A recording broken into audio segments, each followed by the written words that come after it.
What if the question is really very different?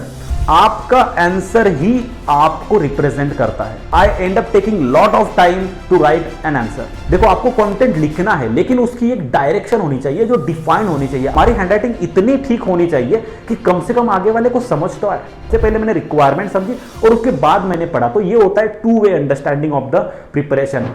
Hello everyone, welcome back to the one more very important video related to the PSIR. दोस्तों PSIR से related कुछ broad aspects है जो हमें समझने हैं. उनमें से एक है कि हम प्रिपरेशन को किस तरीके से स्टार्ट करें, किस तरीके से हम प्रोसीड करें. That is one important aspect and that I have already discussed in my other videos.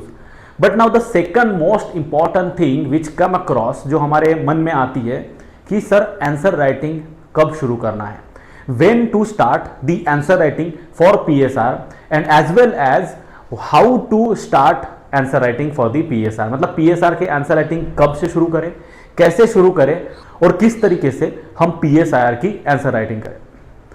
When we talk about the answer writing of the political science or especially answer writing of for that matter any optional, there are important things we have to understand about the answer writing. The first important thing is answer writing is a skill. Okay, answer writing is a skill, first thing. Second thing, this skill cannot be accommodated, cannot be learned just in few days. It takes good amount of time and that's why when to start answer writing, that is a very relevant and important question. Because if we think that हम सारी preparation करेंगे, सारी पढ़ाई करेंगे और exam के कुछ दिनों पहले हम कुछ आंसर्स की प्रैक्टिस करेंगे and that will be enough, then we are completely in a wrong perception. हम बहुत ही गलत परसेप्शन अपने मन में लेके चल रहे हैं. क्योंकि आंसर राइटिंग एक ऐसी चीज है, ये एक ऐसा स्किल सेट है जिसमें काफी मल्टीपल डायमेंशंस है. राइट फ्रॉम दी कि हम बुलेट फॉर्मेट में लिखे या पैराग्राफ फॉर्मेट में लिखे, हम कितने स्कॉलर्स कोट करें, हम इंट्रोडक्शन कैसे करें, कंक्लूजन करने के डिफरेंट तरीके क्या होते हैं, हम एग्जांपल्स को किस तरीके से इंटीग्रेट करें, इस तरीके के मल्टीपल डायमेंशन है. उसके साथ फिर कभी कभी हम आंसर्स लिखते तो है लेकिन फिर वो हमारा कंटेंट रिलेवेंट है क्या, फिर क्या हम टाइम बाउंड मैनर में आंसर्स लिख पा रहे हैं, are we able to finish the paper in the time bound manner.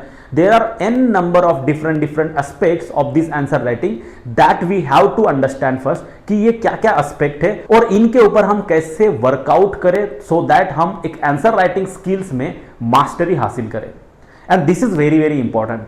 अब आगे मैं बताऊंगा कि आंसर राइटिंग क्यों इंपॉर्टेंट है, लेकिन फिर भी मैं ब्रीफली बता देता हूं कि देखो आपका आंसर ही आपको रिप्रेजेंट करता है. Your answer represents you in the paper. Because जब आपका पेपर एग्जामिनर के पास, रिव्यूअर के पास, यूपीएससी के पास जब जाएगा तो वहां पर ना ही आपका नाम होगा, ना ही आपका कोई फोटो होगा कि आप कैसे दिखते हो, आप कौन हो, आपने कितनी पढ़ाई की है, आप कितने इंटेलिजेंट हो, आपने क्या किया है क्या नहीं किया है. इसमें से कोई भी चीज उसको नहीं दिखेगी. उसको जो दिखेगी, जो आपको रिप्रेजेंट करेगी उसके सामने और जिसके बेसिस पर आपको जज किया जाएगा, जिसके बेसिस पर आपकी क्वालिटी, आपकी कैपेबिलिटी, आपकी सब कुछ जो चीजें वो टेस्ट की जाएगी, वो सिर्फ और सिर्फ आपके आंसर्स हैं. और आपके आंसर्स के आधार पर ही आपका स्कोर डिसाइड होने वाला है और अल्टीमेटली आपके स्कोर के आधार पर ही ये डिसाइड होगा कि आप लिस्ट में इन हो, आउट हो, आपकी क्या रैंक है क्या नहीं है, everything. So answer writing I would say it is the most fundamental, most important thing in the UPSC preparation and also at the same time, my dear friend, it is the most negligible aspect of our preparation. I want to tell here, I am being bold to say this, that answer writing is the most neglected aspect of our preparation and that's where we got defeated. वहीं पर हमारी हार होती है, वही सबसे important हमारा losing point है.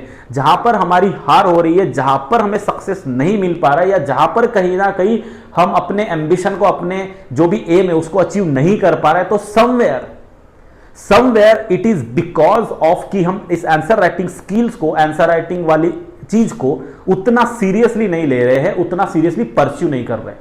इसके मल्टीपल रीजंस भी है कि हम क्यों आंसर राइटिंग नहीं करते हैं, क्यों हम इसको इतना सीरियसली नहीं लेते. इसके काफी रीजन है. इसलिए नहीं कि हमको करना नहीं है, डेफिनेटली हमें करना है, लेकिन वो चीज इतनी आसान नहीं है।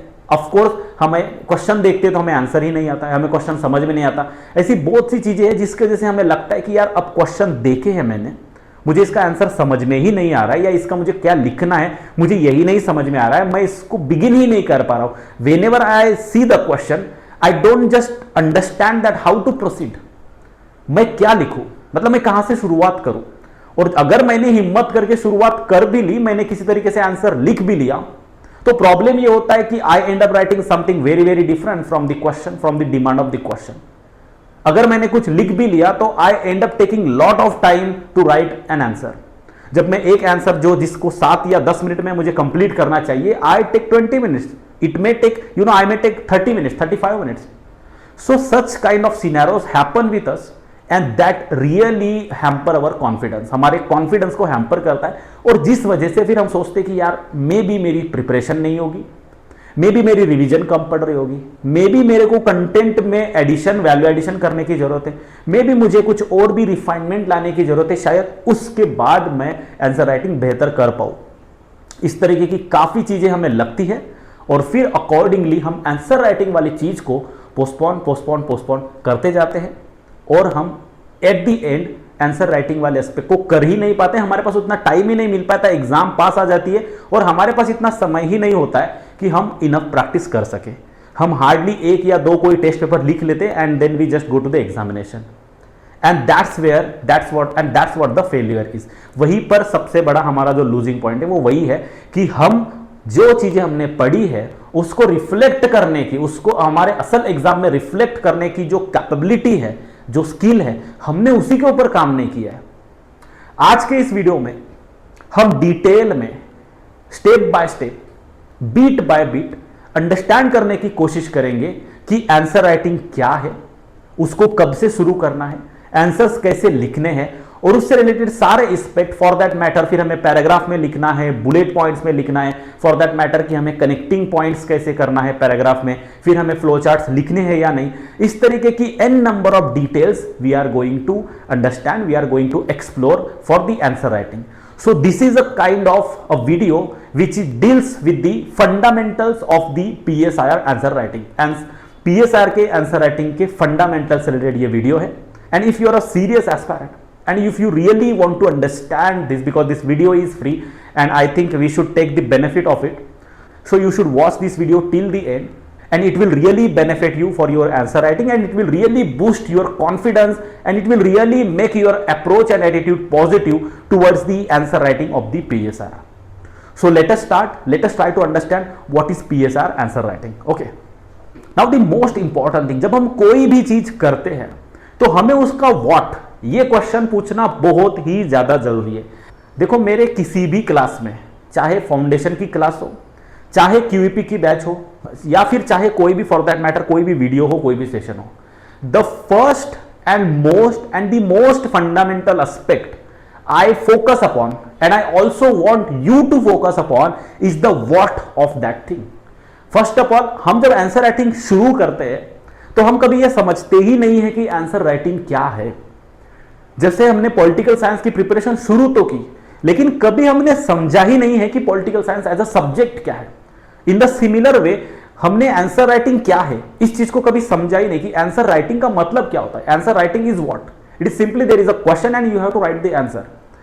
Okay, but how to write the answer, what is answer writing, this is very important to understand. For example, see, answer writing is first thing that you have to understand the question. Answer writing के multiple aspects है, जिसमें से सबसे पहला, सबसे basic और सबसे important जो एस्पेक्ट है वो है कि क्वेश्चन को समझना। अगर आप क्वेश्चन को समझ ही नहीं पाए तो आप शायद आंसर को लिख ही नहीं पाएंगे, आप उसकी डिमांड को एड्रेस नहीं कर पाएंगे। इस वजह से क्वेश्चन को समझना ये सबसे ज्यादा जरूरी चीज है। और क्वेश्चन को कैसे समझते हैं ये हम आज के वीडियो में डिस्कस करेंगे डेफिनेटली। दूसरा एस्पेक्ट जो है वो है identifying the demand of the question. देखो हर क्वेश्चन की एक डिमांड होती है, हर क्वेश्चन की एक डिमांड होती है और वो डिमांड के अकॉर्डिंग ही हमें उसको अपना आंसर, अपना कंटेंट सप्लाई करना होता है। अब किस डायरेक्शन में, कितने डिटेल में, कितने डेप्थ में, ये सभी चीजें हम आज की इस वीडियो में डिस्कस करेंगे। लेकिन there is a simple equation of demand and supply. There is a demand from the question. Question is basically they are demanding something from you, and your answer is basically you are supplying as per the demand. Okay, what is demand and what you are supplying? If that doesn't match, then there is no point of writing answer. So answer writing in a way is a matter of supply and demand. Demand and supply. आपको जो पूछा गया आपको वही provide करना है. आपको बोला गया है कि आप हॉब्स के बारे में बताओ और आप जॉन लॉक के बारे में लिख के आगे, there is no sense. Correct. And that's why demand supply जैसे इकोनॉमी में होता है डिमांड सप्लाई. करेक्ट. जिस चीज की डिमांड है उस चीज का सप्लाई अगर सही हो गया तो इन्फ्लेशन किस तरीके से मैनेज होता है. लेकिन अगर किसी चीज की डिमांड ज्यादा बढ़ गई और उसका सप्लाई कम हो गया या फिर किसी और कमोडिटी का सप्लाई हो रहा है तो इन्फ्लेशन बढ़ेगा, मिसमैनेजमेंट होगा, प्रॉब्लम्स क्रिएट होंगे. इन the similar way question answer is all about demand and supply. आप सिंपल तरीके से इसको इस तरीके से समझ सकते हैं कि ये डिमांड है, हमसे एग्जामिनर कुछ मांग रहा है, कुछ चाह रहा है, जो उसने स्पेसिफिकली बताया है अपने क्वेश्चन के फॉर्मेट में कि मुझे ये चाहिए. मुझे हना अरेंट का पावर वाला कंसेप्ट जो है उसके ऊपर मुझे इंफॉर्मेशन चाहिए. जो भी इंफॉर्मेशन फिर जिस भी कॉन्टेक्स्ट में पूछ रहा हो वो मुझे चाहिए. करेक्ट. तो if they are asking about Hannah Arendt's concept of power, we can not really write about the Foucault's idea of power. We have to write about the Hannah Arendt's idea of the power. Okay. So demand and supply, this is the main important thing. Second, next important thing is write the relevant content. अब इसी तरीके से जैसे demand है उस हिसाब से जो भी हम कंटेंट लिख रहे हैं वो हमारा रेलेवेंट होना चाहिए. That is important aspect of the answer writing. And then being specific and to the point. Now this is one of the weakest point of our answer writing. मैं काफी आंसर्स देखता हूं, काफी जिन लोगों का 250 स्कोर है, 230 है, 250 प्लस भी है, तो कहीं ना कहीं 250 और 280 के बीच में जो सफर है वो इस चीज का बेसिकली प्रॉब्लम है कि हमारे पास कंटेंट तो होता है लेकिन क्वेश्चन में हम बहुत ज्यादा स्पेसिफिक नहीं होते, बहुत ज्यादा टू द पॉइंट नहीं होते. कहीं ना कहीं बीटिंग अराउंड द बुश हम मल्टीपल चीजें जो हमें पूछी गई है उसके अलावा और भी डिफरेंट चीजें बता देते हैं. और क्योंकि हमारे पास स्पेस कंस्ट्रेंट है, क्योंकि हमारे पास टाइम कंस्ट्रेंट भी है, तो इस वजह से हम अदर जो एस्पेक्ट्स है जो क्वेश्चन में एक्चुअल में पूछे गए उसको हम एड्रेस नहीं कर पाते हैं क्योंकि आपने वो स्पेस ऑलरेडी जो चीजें इंपॉर्टेंट नहीं है उसके लिए ऑक्युपाई कर दी है. तो इस वजह से हमारे आंसर्स जो है that should be specific and to the point. Specific to the point. आप एक एक पॉइंट को नोट डाउन करिए. These are very very important point. फिर ये नहीं कहना है कि मैं आंसर राइटिंग कैसे करें, इस चीज के बारे में डाउट कोई बच्चे ही ना. इस पर्सपेक्टिव से मैं इस वीडियो में डिस्कस करना चाह रहा हूं. तो एक एक चीज को आप बिल्कुल ध्यान दीजिए और आप समझने की कोशिश करिए कि क्या क्या हम डिस्कस करने की कोशिश कर रहे हैं. फाइन. और वीडियो को एंड तक देखिए.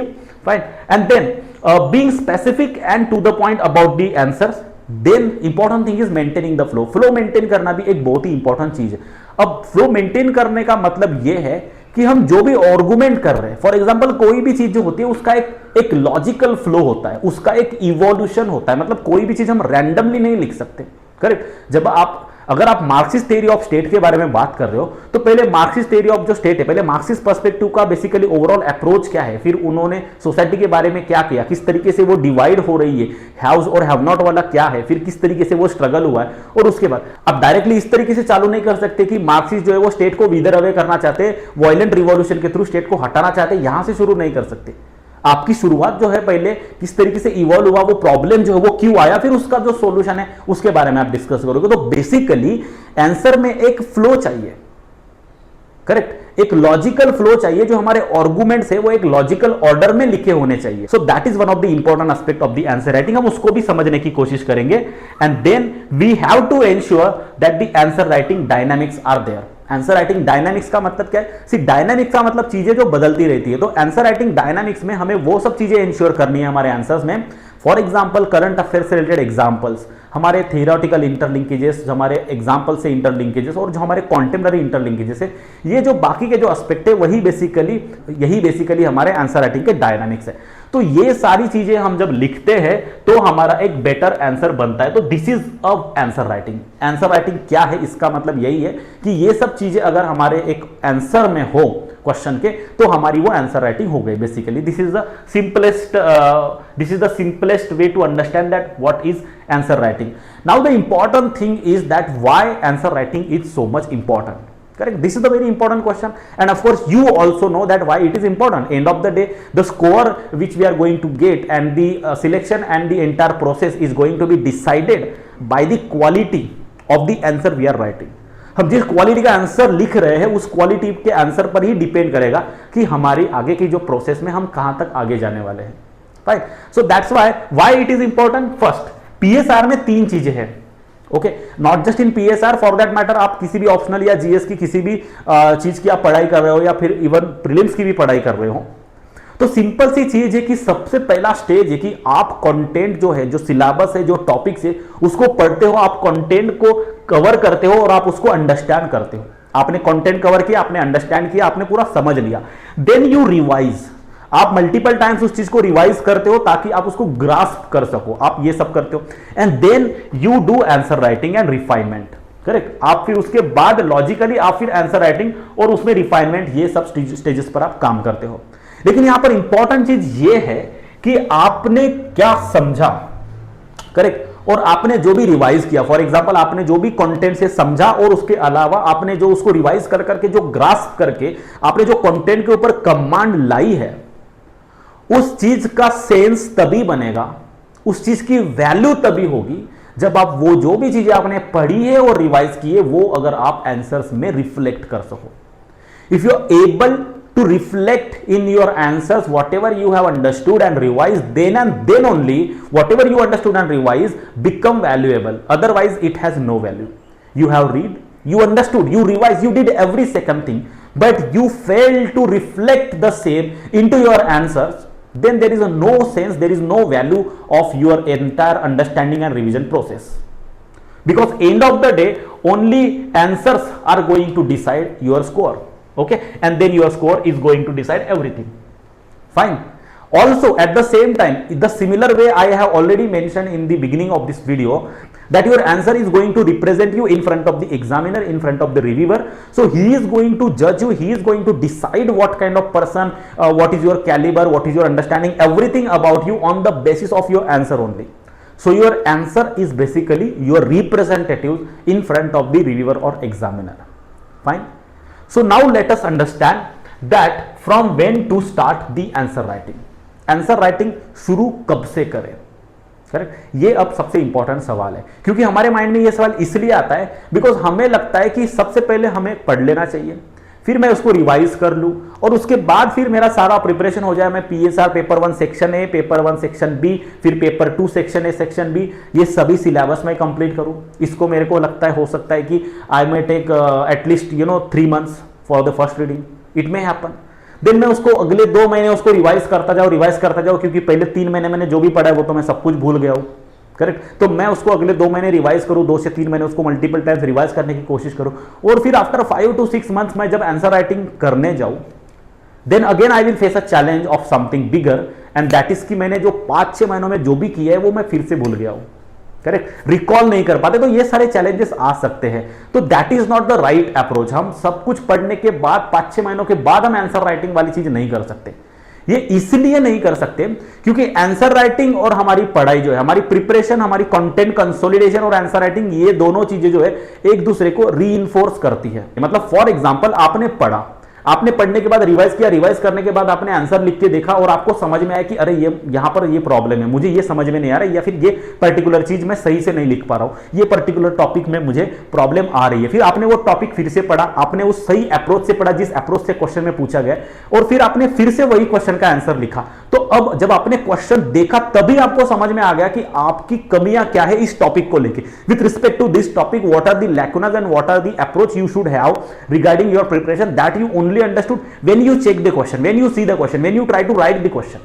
जब आप क्वेश्चन का आंसर लिखने की कोशिश करोगे तभी आपको समझ में आएगा कि आपकी प्रिपरेशन में लैकुना क्या है. जब आप सब कुछ पढ़ के बाद में एंड ऑफ द प्रोसेस ये सब चीजें करने जाओगे तब उसकी कोई वैल्यू नहीं होगी, क्योंकि तब तक इतना समय निकल चुका होगा कि जब आपको क्वेश्चंस देख के जो अप्रोच समझ में आएगा, उस अप्रोच से, उस रिफाइंड और रिन्यूड अप्रोच से फिर से चीजों को करने में आपको दोबारा से टाइम जाएगा.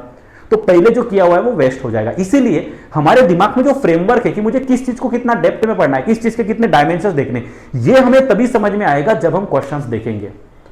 तो कब से शुरू करना है, इसका आंसर मेरे हिसाब से वेरी वेरी क्लियर है कि हमें right from the beginning of the preparation कहीं ना कहीं हमें आंसर राइटिंग स्टार्ट कर लेनी चाहिए. ओके और दूसरी इंपॉर्टेंट बात, आंसर राइटिंग ये इतनी इंपॉर्टेंट चीज है कि इसके लिए हमें कोई मुहूर्त निकालने की जरूरत नहीं पड़नी चाहिए। आंसर राइटिंग इज समथिंग जो हमें डे 1 से स्टार्ट कर देनी चाहिए, because there is nothing like a perfect timing for answer writing. Any time you start answer writing that is a perfect timing, correct. And as we said कि beginning is half done, इस तरीके से हम जो बात करते हैं, जब आपने शुरुआत की आपका काम आधा कंप्लीट हो गया है, तो that is how it is very important कि हम उसको इमीडिएटली स्टार्ट करें। अब इमीडिएटली भी स्टार्ट करें तो भी हम एकदम कल हम आंसर्स नहीं लिख सकते, क्योंकि कल हमें आंसर्स लिखने के लिए हमारे पास बिल्कुल भी कोई कंटेंट नहीं है। तो let us try to understand कि आंसर राइटिंग की हमारी टाइमलाइन क्या होनी चाहिए, कि हमें कब से शुरू करनी चाहिए, किस तरीके से लिखना चाहिए। Let's try to understand all the further details. Okay, so there is a sequence which I have tried to incorporate here, कि हमें किस तरीके से एक सीक्वेंस में हमें आंसर राइटिंग करने की शुरुआत करनी चाहिए। देखो, सबसे इंपॉर्टेंट जो है फर्स्ट स्टेप, हमारे यहां पर लगभग 7 से 8 स्टेप्स है, total 8 steps we have, and in the 8 steps we will try to understand कि how to start the journey of answer writing. First of all the step 1, step 1 is simply you pick up the syllabus. Syllabus का copy पकड़ो, print पकड़ो, उसका जो भी syllabus है वो एक बार देख लो कि क्या टॉपिक है। Let's say there is a topic that theory of state. Theory of state अगर हमारा टॉपिक है तो मैंने क्या किया, फिर मैं स्टेप 2 फॉलो करूंगा। Step 2 is basically we have to analyse the previous year questions.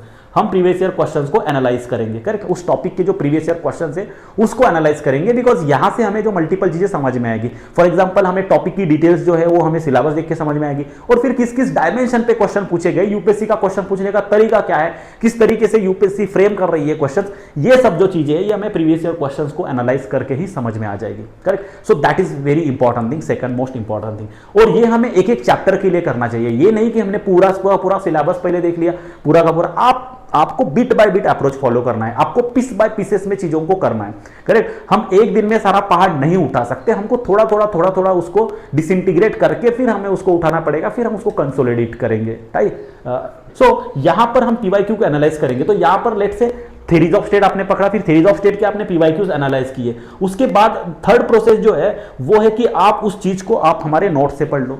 Theory of state हमारे नोट्स से आप पढ़ लो, हमारे नोट्स में सभी चीजें डिटेल में एक्सप्लेन है, प्रीवियस ईयर क्वेश्चंस के ट्रेंड के हिसाब से ही वहां पर दी हुई एग्जांपल, सारी चीजें इंटरलिंक्ड है। तो आपको सेपरेटली कुछ और नोट्स या फिर कुछ और भी रिसोर्सेज पढ़ने की जरूरत नहीं पड़ेगी, आपको वहीं पर सारे एस्पेक्ट, सारे डायमेंशंस और सारे जो इंटरलिंकेजेस और इंटीग्रेशन है वो वहीं पर मिल जाएंगे, करेक्ट। तो आप उसको थरोली पढ़ लो, बिल्कुल हमारे नोट से आप थरोली उसको पढ़ लो। फिर नेक्स्ट जो स्टेप है वो है कि आप चीजों को रिवाइज कर लो। आपने थ्योरी ऑफ स्टेट पढ़ा, थ्योरी ऑफ स्टेट आपने डिटेल में समझने की कोशिश की, समझ लिया, कुछ चीजें हो सकती है कि समझ में नहीं भी आए, तो उसके बाद आप स्टेप 4 में आप उसको 2 से 3 बार मल्टीपल टाइम्स उसको पढ़ के उसको और अपनी अंडरस्टैंडिंग को इंप्रूव करने की कोशिश करो, आपकी जो अंडरस्टैंडिंग है उसको स्ट्रेंथन करने की कोशिश करो, करेक्ट। स्टेप 4 आपने कर लिया। स्टेप 4 के बाद स्टेप 5 जो है वो भी एक इंपॉर्टेंट स्टेप है, क्योंकि सबसे जो मेजर गैप है हमारे आंसर राइटिंग वो ये है कि मैंने पढ़ तो लिया, लेकिन जब मैं पेन और पेपर लेके हॉल में बैठा हूं तो मुझे चीजें याद ही नहीं आ रही। I am not really able to recall the things, कि मुझे समझ में ही नहीं आ रहा है कि मैं क्यों भूल रहा हूं। सब कुछ हम भूल जाते हैं, हम ब्लैंक हो जाते हैं, एकदम ब्लैंक आउट हो जाते हैं। तो रिकॉल आप पहले से करो, मतलब before you write the paper, before you write the answer of any question, you first close the book and you just try to remember कि थ्योरी ऑफ स्टेट, तो स्टेट क्या था, फिर उसकी सोवेरेनिटी क्या थी, फिर उसके डिफरेंट डिफरेंट एस्पेक्ट्स क्या थे, फिर थ्योरी सोवेरेनिटी की जो थ्योरी है वो किस तरीके से इवॉल्व हुई, फिर चैलेंजेस क्या है सोवेरेनिटी को स्टेट के, उसके बाद लिबरल पर्सपेक्टिव में फिर क्लासिकल लिबरल, हमारा welfare state, neo liberal, libertarian perspective, उसके स्कॉलर्स, व्हाटएवर जो भी उसके सब टॉपिक्स है उसमें से एक एक टॉपिक को आप आंखें बंद करके आप मेमोराइज करने की कोशिश करो, रिकॉल करने की कोशिश करो कि आपको क्या क्या याद आता है। और जब आप इस प्रोसेस को करोगे then you will realise that कि कुछ चीजें हैं, for example post colonial theory में मुझे स्कॉलर्स याद ही नहीं आ रहे, या फिर पोस्ट कॉलोनियल थ्योरी के बारे में मुझे कंटेंट इतना सही से कंसोलिडेट मैं उसको नहीं कर पा रहा हूं, तो there you will understand the gaps in your preparation. आपने क्या जो भी पढ़ा है उसमें क्या चीज आप याद कर पा रहे हो और आप क्या क्या भूल गए, ये आपको वहीं पर समझ में आएगा, ना कि एग्जाम हॉल में, ना कि आप आंसर लिख रहे हो तब। आंसर लिख रहे हो तब ये चीज नहीं होना चाहिए, इसीलिए हमें रिकॉल वाली प्रोसेस को पहले से करना है। रिकॉल हम पहले से करेंगे तभी जब हमारे जो गैप्स है वो आइडेंटिफाई कर पाएंगे, उसको फुलफिल कर पाएंगे, and then we will be ready to write the answers, correct. ये चीज समझ में आ गई। तो हमारी जो स्टेप 5 है वो रिकॉल की है। अब स्टेप 6 में हम क्या करेंगे कि हम थ्योरीज ऑफ स्टेट के जो भी क्वेश्चंस पूछे गए, मान लेते हैं कि थ्योरीज ऑफ स्टेट के ऊपर यूपीएससी ने लगभग अभी तक पिछले 10 से 12 साल में 10 से 12 क्वेश्चंस मान लेते हैं कि पूछ लिए हैं, okay. 10 to 12 questions UPSC have asked in past 10 to 12 years, okay fine. So then out of those 10 to 12 questions we will pick up only 2 to 3 questions. हम 2 से 3 क्वेश्चंस लेंगे।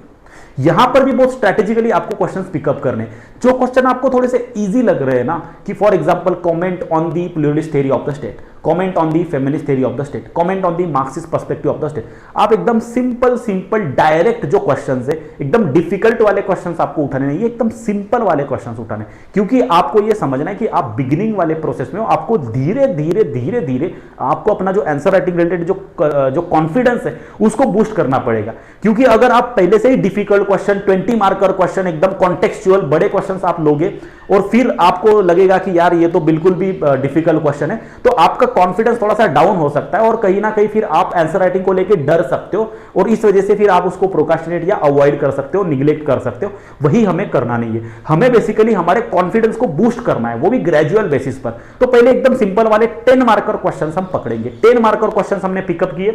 10 मार्कर क्वेश्चंस पिकअप करने के बाद जो 7th स्टेप है, आपने questions pickup किए, आपने आंसर्स लिखे। शुरुआत में आप 1 या 2 या 2 या 3 मैक्सिमम इतने ही क्वेश्चंस का आंसर लिखिए। फर्स्ट स्टेज में आप इतने ही क्वेश्चन का आंसर लिखिए। ये होने के बाद after this you read your own answers. सबसे पहले देखो, हमारी प्रॉब्लम क्या होती है कि हम कोई भी आंसर, फर्स्ट आंसर भी अगर हम लिखते हैं तो सबसे पहले हम किसी को दिखाना चाहते हैं कि यार देख के एक बार बता दे कि मेरे आंसर में क्या है। हम किसी इवैल्यूएटर से इवैल्यूएट करवाना चाहते हैं, बट उसकी जरूरत नहीं है। एकदम इनिशियल फेज में ये सब करने की जरूरत नहीं है। इनिशियल फेज में आप खुद जो आंसर आपने लिखा है, आप एक बार खुद पढ़ के देखो। डेफिनेटली आप उसको जज नहीं कर पाओगे, हम हमारे खुद के क्वेश्चंस को जज नहीं कर पाएंगे, खुद के आंसर्स को जो है हम अपने जज नहीं कर पाएंगे, लेकिन हमें जज करना भी नहीं है। बस हमें एक बार उस आंसर को पढ़ के देखना है कि मैंने क्या लिखा है। देखो, हम अपना आंसर जब खुद पढ़ते तो हमें भी तो कुछ फील होता ही है, हमें भी तो कुछ समझता ही है कि अच्छा मैंने जो भी लिखा है, मतलब हमें भी तो कन्विंस होता ही है कि मैंने सही लिखा या नहीं लिखा। ये कन्विंस हमें थोड़ा ये कन्विंस जो है मतलब थोड़ा बहुत होता ही है, करेक्ट। तो आप अपना आंसर खुद चेक करिए। उसके बाद आपके पास अगर उसका सॉल्यूशन होगा तो आप सॉल्यूशन से रेफर करके आप कंपेयर करने की कोशिश करिए कि सॉल्यूशन में क्या क्या पॉइंट्स ब्रॉडली दिए हुए हैं और मैंने क्या क्या पॉइंट्स ब्रॉडली लिखे। तो आपको समझ में आएगा कि भाई बहुत ज्यादा डिफरेंस है कि नहीं यार थोड़ा ही डिफरेंस है, थोड़े थोड़े तो मेरे पॉइंट सिमिलर है। जब आपके थोड़े थोड़े पॉइंट सिमिलर आएंगे तो आपको लगेगा कि समवेयर मैं राइट ट्रैक पर हूं, आपको कॉन्फिडेंस आएगा और आपको फिर और आगे के आंसर जो है, क्वेश्चन जो है वो लिखने की एक्साइटमेंट डेवलप होगी। And that is how this will help you. This is how it will help you in the process. It will reinforce you for the further chapters. Correct. अगर आपने मान लेते कि आपके टॉपिक्स में बिल्कुल भी सिमिलरिटी नहीं है, मतलब आपके कंटेंट में आपने जो आंसर लिखा है और जो सॉल्यूशन में दिया हुआ है उसमें बिल्कुल भी सिमिलरिटी नहीं है, बिल्कुल भी दो अलग डायरेक्शन में जा रहे हैं, एकदम नॉर्थ साउथ अगर हो रहा है उसमें, तो कहीं ना कहीं आप उसके ऊपर सोच सकते हो कि मे बी ये जो टॉपिक है ये मुझे सही से अंडरस्टूड नहीं हुआ है और मुझे शायद इस टॉपिक को दोबारा एक बार पढ़ लेना चाहिए। तो that will help you to understand कि आपको अभी क्या करना चाहिए, आपको नेक्स्ट टॉपिक पढ़ना चाहिए या फिर इसी टॉपिक को और एक बार रिवाइज करना चाहिए। और फिर अब आप जब इस टॉपिक को रिवाइज करोगे तो इस बार आप एकदम रिडिफाइंड अप्रोच से करोगे, आपका एकदम रिन्यूड अप्रोच होगा, क्योंकि अभी आपने क्वेश्चंस देखा, उसके आंसर्स भी पढ़े और आपको रियलाइज हुआ कि मेरे कंटेंट में, मेरे अप्रोच में काफी ज्यादा डिफरेंस है, मुझे इस अप्रोच के हिसाब से करना चाहिए। And then you will able to reorient your approach. आपका जो अप्रोच है वो कंप्लीटली रीओरिएंट हो जाएगा, करेक्ट। ये बहुत ही ज्यादा हेल्पफुल होता है और ये इनफैक्ट सभी के लिए मैं कह रहा हूं। आप बिगिनर हो, आपने पहले भी मेंस दिया है, आपके 260 270 भी अगर आपको स्कोर आया है, 250 भी स्कोर आया है, आपको 10 30 40 जो भी मार्क्स इंप्रूव करने, ये चीज आपके लिए बिल्कुल और बिल्कुल वर्कआउट करेगी, करेक्ट। तो ये हमारा 7th स्टेप है। और 8th जो स्टेप है, क्योंकि अब आपने अप्रोच को रीओरिएंट किया, क्योंकि अब आपने चीजों को दोबारा से पढ़ा, तो आप अब वही क्वेश्चन को आप दोबारा से लिखने की कोशिश करिए। वही क्वेश्चन को आप जब दूसरी बार आंसर में लिखोगे तो आपका आंसर काफी ज्यादा रिफाइंड होगा, काफी ज्यादा डिमांड ड्रिवन और स्पेसिफिक टू द पॉइंट होगा। आप अपने पहले के आंसर को और आप अपने बाद में जो फिर से दोबारा रीओरिएंट करने के बाद जो आपने आंसर लिखा है उसको जो पढ़ोगे, दोनों को कंपेयर करोगे, तो you will find a difference. और जब आप पॉजिटिव डिफरेंस फाइंड करोगे, if you will find the positive difference in your past answer and your current answer, you will automatically feel boosted, you will automatically feel confident, आपको automatically confident लगेगा, correct. तो इस वजह से ये 8 steps आप follow करके आप इस तरीके से ग्रेजुअल प्रोग्रेशन के थ्रू आप आंसर राइटिंग की चीजों को इनिशिएट कर सकते, स्टार्ट कर सकते हैं, करेक्ट। तो हमने ये देख लिया कि हमें किस तरीके से स्टार्ट करना है, कब से स्टार्ट करना है। अब हम समझते हैं कि हमें आंसर राइटिंग करनी कैसे, how to write the answer, okay, how to write the answer. Now this is a very important thing. Now first of all, as we have already discuss, हमने पहले भी ये डिस्कस किया है, सबसे पहले आपको क्वेश्चन को पढ़ना है, क्वेश्चन को समझना है। करेक्ट। ये हम गलती, देखो ये वैसे तो बहुत ही माइन्यूट चीज है, बहुत ही छोटी चीज है जो मैं यहां पर बता रहा हूं, लेकिन ये बहुत इंपॉर्टेंट है। मैं उन सब चीजों को आइडेंटिफाई करके पॉइंट आउट करना चाहता हूं जो चीजें हम बहुत ही कैजुअल लेते हैं और जिनको हम बहुत कैजुअली इग्नोर करते हैं। करेक्ट। क्वेश्चन को सही से पढ़ना ये एक इंपॉर्टेंट टास्क है, उसके बिना हम आंसर राइटिंग को प्रोसीड कर ही नहीं सकते। अगर आपने क्वेश्चन सही से पढ़ा ही नहीं है और आप क्वेश्चन को अगर सही से समझ ही नहीं पाए तो बिल्कुल भी चांसेस है कि आप क्वेश्चन की डिमांड को एड्रेस नहीं कर पाएंगे। और इस वजह से क्वेश्चन को सही से समझना ये बहुत ज्यादा जरूरी है। ओके, तो क्वेश्चन को सही से समझने के लिए हमें उसको एटलीस्ट 2 बार पढ़ना पड़ेगा। क्वेश्चन को हम एटलीस्ट 2 बार पढ़ेंगे, उसके बाद हमें क्वेश्चन की डिमांड को आइडेंटिफाई करना है। करेक्ट। उसके बाद हमें क्वेश्चन की जो डिमांड है उसको आइडेंटिफाई करना है। क्वेश्चन की डिमांड को आइडेंटिफाई कैसे करेंगे, क्वेश्चन की जो डिमांड है उसको कैसे आइडेंटिफाई करें, ये सबसे बड़ा चैलेंज है। जहां पर आप क्वेश्चन की डिमांड आइडेंटिफाई कर पा रहे हो, अगर आपने आइडेंटिफाई कर ली, आपने आधी बैटल जो है आंसर राइटिंग की वो जीत ली। करेक्ट। इस वजह से क्वेश्चन की डिमांड आइडेंटिफाई करना बहुत ज्यादा जरूरी है। अब क्वेश्चन की डिमांड को आइडेंटिफाई करना अगर है हमें, तो हमें उसको ब्रेक डाउन करना पड़ेगा। किसी भी चीज को जब हम उसके एंटायर फॉर्मेट में, उसके कंप्लीट फॉर्मेट में जब हम उसको नहीं समझ पाते, तो हमें उसको टुकड़ों में समझना होता है। करेक्ट। उसको ब्रेक डाउन करना होता है कि एक एक वर्ड को हम उसको सेपरेट करेंगे और समझने की कोशिश करेंगे और फिर हम उसको क्लब करेंगे कि हाँ ये बेसिकली कहना क्या चाह रहा है। करेक्ट। तो क्वेश्चन को हमें ब्रेक डाउन करना है। अब यहां पर क्वेश्चन को मैंने ब्रेक डाउन करके रखा हुआ है। This is a very important, this is the overall structure. ये हमारा एक ओवरऑल स्ट्रक्चर है कि हमारा जो क्वेश्चन होता है वो कैसा होता है। करेक्ट। क्वेश्चन का स्ट्रक्चर समझना बहुत जरूरी है। अगर आपने क्वेश्चन का स्ट्रक्चर सही से समझ में आ गया, अगर आपको क्वेश्चन का स्ट्रक्चर सही से समझ में आ गया, तो आपके लिए आंसर लिखना काफी इजी हो जाएगा। See the question has 3 parts. Question के 3 पार्ट्स होते हैं। फॉर एग्जांपल ये क्वेश्चन है, pluralist theory of state we have to comment. Okay, pluralist theory of state comment 2024 को पूछा गया क्वेश्चन है, 10 मार्कर क्वेश्चन है। सिंपल क्वेश्चन लिया है, एकदम स्ट्रेट फॉरवर्ड और छोटा सा क्वेश्चन लिया है ताकि हम चीजों को बहुत इजी मैनर में समझ सके, क्योंकि हमें बेसिक से समझना है चीजों को। फाइन। तो यहां पर pluralist theory of a state we have to comment. अब इस क्वेश्चन को अगर हम ब्रेक डाउन करें तो प्लूरलिस्ट थ्योरी ऑफ स्टेट जो है ये हमारा बेसिकली मेन टॉपिक है। करेक्ट। ये हमारा मेन टॉपिक है, प्लूरलिस्ट थ्योरी ऑफ स्टेट। अब देखो, हर क्वेश्चन का एक टॉपिक होगा, हर क्वेश्चन में एक टॉपिक होगा कि उस टॉपिक के बारे में हमें बात करनी है। तो यहां पर प्लूरलिस्ट थ्योरी ऑफ स्टेट जो है ये हमारा मेन टॉपिक है। करेक्ट। अब यहां पर ऑफ स्टेट प्लूरलिस्ट थ्योरी हमारा टॉपिक है, हमें प्लूरलिस्ट थ्योरी के बारे में लिखना है। लेकिन प्लूरलिस्ट थ्योरी हमें किसकी लिखनी है, किस कॉन्टेक्स्ट में हमें प्लूरलिस्ट थ्योरी को डिस्कस करना है। हम प्लूरलिस्ट थ्योरी को डिस्कस तो करेंगे, लेकिन उसका भी तो कोई कॉन्टेक्स्ट चाहिए कि हमें इस कॉन्टेक्स्ट में प्लूरलिस्ट थ्योरी को डिस्कस करना है। फॉर एग्जांपल यहां पर प्लूरलिस्ट थ्योरी स्टेट के कॉन्टेक्स्ट में हमें डिस्कस करना है, बट हो सकता है कि प्लूरलिस्ट थ्योरी हमें डेमोक्रेसी की भी बतानी हो सकती है। हो सकता है कि प्लूरलिस्ट थ्योरी ऑफ पावर के ऊपर क्वेश्चन पूछा गया हो, तो क्वेश्चन में प्लूरलिस्ट थ्योरी ऑफ स्टेट हो सकता है, question pluralist theory of democracy पूछ सकता है, question pluralist theory of power पूछ सकता है। करेक्ट। तो क्वेश्चन पावर, डेमोक्रेसी या थ्योरी किसी के ऊपर भी हो सकता है। तो यहां पर हमारा जो स्टेट है या फॉर दैट मैटर डेमोक्रेसी और पावर है वो हमारा कॉन्टेक्स्ट है। So I have to discuss pluralist theory from the perspective of the state. हमें स्टेट के पर्सपेक्टिव से प्लूरलिस्ट थ्योरी को डिस्कस करना है। तो यहां पर स्टेट जो है ये हमारा कॉन्टेक्स्ट हो गया। ओके। तो यहां पर जो मेन टॉपिक जो होता है, जैसे प्लूरलिस्ट थ्योरी जो है ये हमारा मेन टॉपिक है, तो main topic tell us about what to right.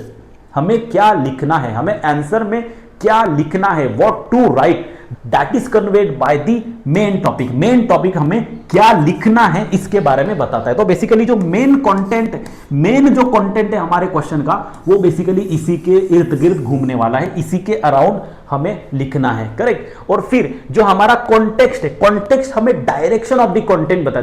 देखो आपको कंटेंट लिखना है, लेकिन उसकी एक डायरेक्शन होनी चाहिए जो डिफाइन होनी चाहिए। आप प्लूरलिस्ट थ्योरी के बारे में लिखने के लिए तो किताब लिख सकते हो, प्लूरलिस्ट थ्योरी ऑफ डेमोक्रेसी लिख सकते हो, पावर के बारे में लिख सकते हो, और भी लेजिटिमेसी, ऑथोरिटी, इन सब चीजों के बारे में प्लूरलिस्ट थ्योरी हम डिस्कस कर सकते हैं।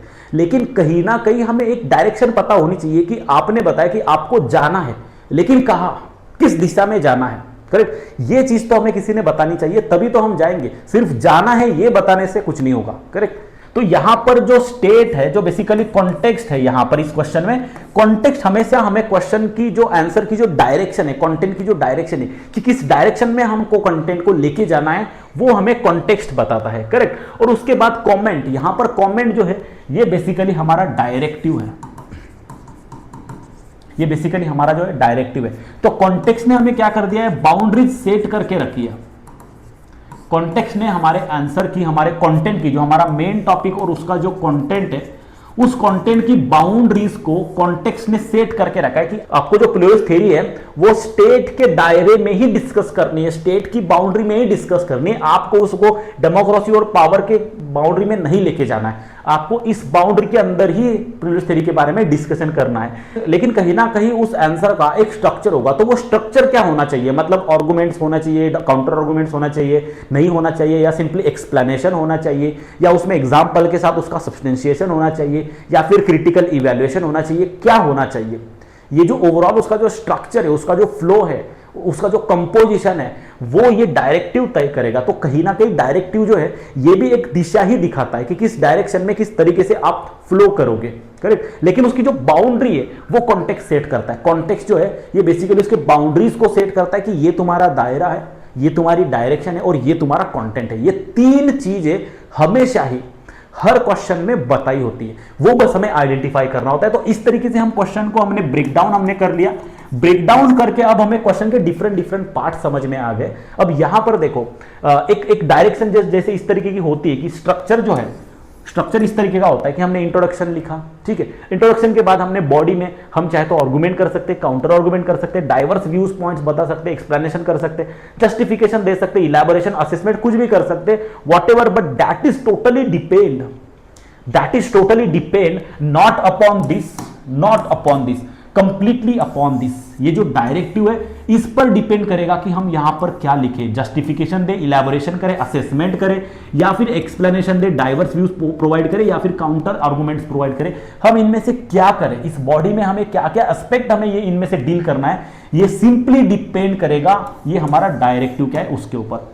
अब यहां पर फंडामेंटल चीज जो आपको बताना चाहता हूं, जो मैंने ऑब्जर्व की है after analysing the copies of so many people which submit their paper and we evaluate, so what I have found is people only focus upon this कि हमारा टॉपिक क्या है। हमारा टॉपिक प्लूरलिस्ट थ्योरी है।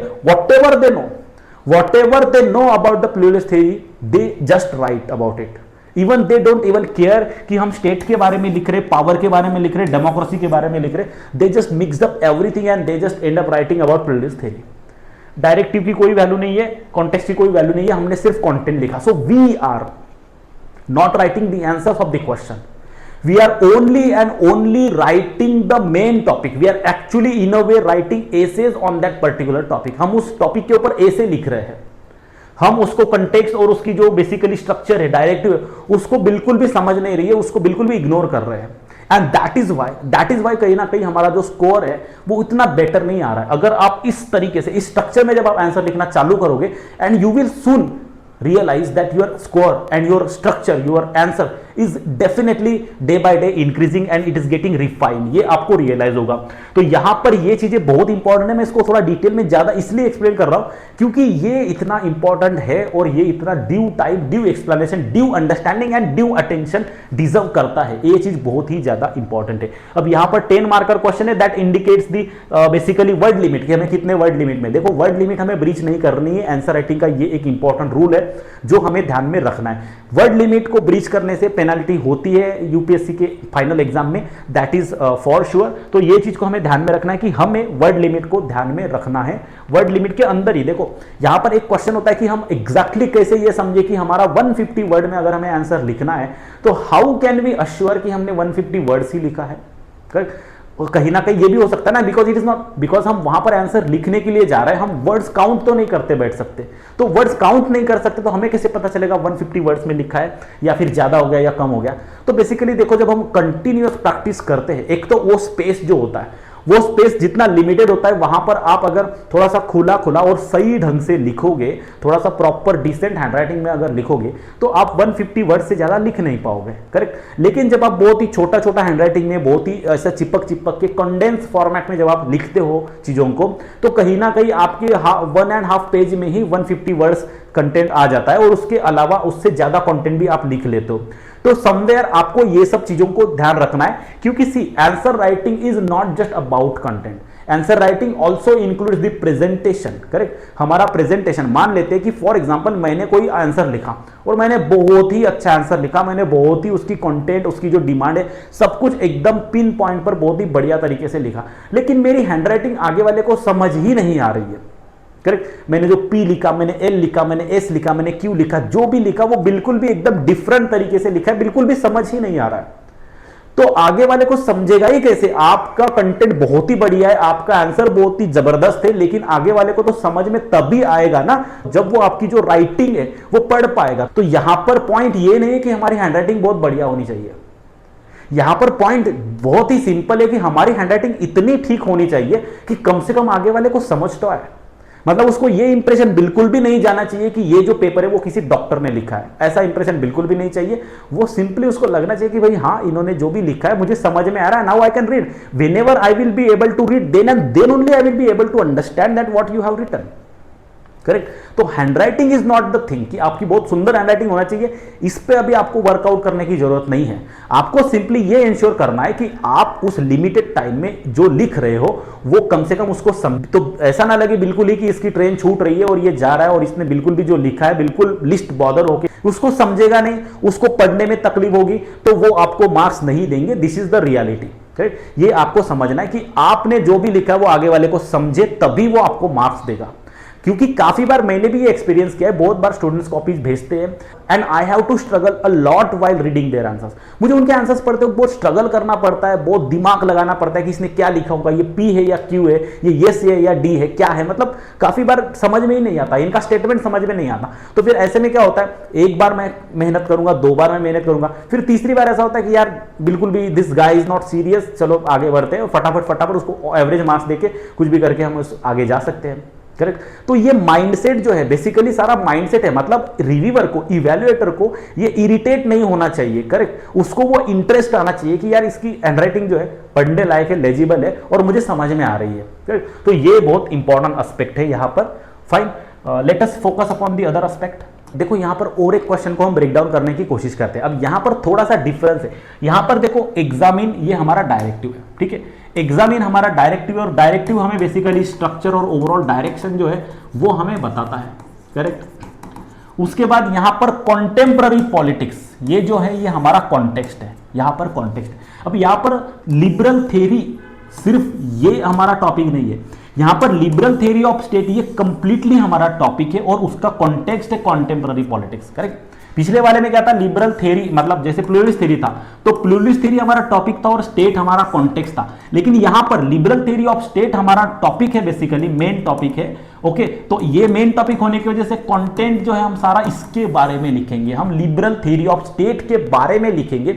Liberal theory of state जो है हमारा central point of argument होगा और उसको हम कॉन्टेम्पररी पॉलिटिक्स के कॉन्टेक्स्ट में लिखेंगे, कॉन्टेम्पररी पॉलिटिक्स के कॉन्टेक्स्ट में लिखेंगे, करेक्ट। तो यहां पर थोड़ा सा आप चीजों को समझ लीजिए। और बिकॉज की यहां पर 15 मार्कर क्वेश्चन है तो ये 250 वर्ड्स में हमें लिखना होगा, 250 वर्ड्स में हमें लिखना होगा, तो हमें ये सब चीजों का ध्यान देना है। So this is how you have to break down the questions. हम हमारे फर्दर सेशन जो होंगे और भी कुछ वीडियोस में बनाने की कोशिश करूंगा, और हमारे क्यूपी के जो प्रोग्राम है उसमें तो हम एवरी क्लास में हम बेसिकली 5-5, 6-6 क्वेश्चन इसी तरीके से डिकोड करके उसका क्या आंसर हो सकता है, उसमें क्या क्या पॉइंट्स हम लिख सकते, कैसे लिख सकते, यही basically quality enrichment programme is all about. Quality enrichment programme basically 2025 के मेंस के लिए स्टार्ट हो रहा है, 2026 वालों के लिए भी आएगा कुछ टाइम में, उसकी डेट हम बहुत ही जल्दी अनाउंस करेंगे हमारे सारथी के प्लेटफॉर्म पर। लेकिन 2025 के लिए जो आ रहा है वो 2 जून से स्टार्ट हो रहा है, और quality enrichment programme is basically all about answer writing and covering the content through the answers and questions and trying to cover maximum points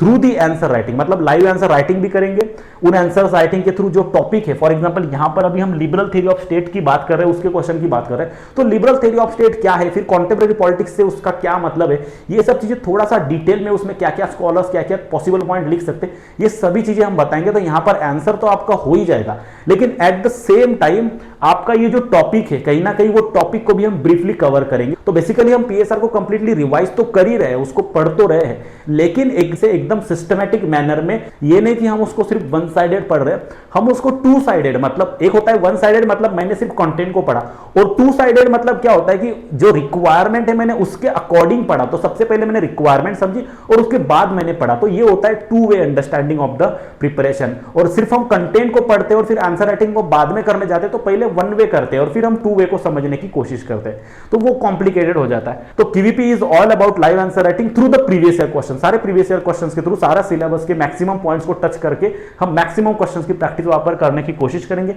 mentorship भी वहां पर अवेलेबल रहेगी, आपके कुछ टेस्ट भी आपको अवेलेबल रहेंगे क्यूवीपी प्लस में। क्यूवीपी और क्यूवीपी प्लस दो डिफरेंट कोर्सेस है, टेस्ट सीरीज का डिफरेंस है, तो वो चीजें रहेंगी। And this programme you can join because this is going to start from the 2 of June. 2 of June को ओरिएंटेशन और 3 ऑफ जून को इसका पहला सेशन होगा, तो उसके पहले आप इसमें एनरोल कर सकते हैं। फाइन, अब यहां पर let's carry forward with this particular question. हम इस क्वेश्चन को कैरी फॉरवर्ड करते हैं, examine the liberal theory of state in the contemporary politics. Contemporary politics में तो ये कॉन्टेक्स्ट, ये हमारा बेसिकली मेन टॉपिक, ये हमारा डायरेक्टिव हो गया। इसी क्वेश्चन को अगर हम कैरी फॉरवर्ड करें तो यहां पर सबसे पहले मेन टॉपिक जो हमारा लिबरल थ्योरी ऑफ स्टेट है, करेक्ट। अब लिबरल थ्योरी ऑफ स्टेट में हमें इंट्रोडक्शन करना है, तो इंट्रोडक्शन करने के क्या क्या डिफरेंट तरीके हो सकते हैं।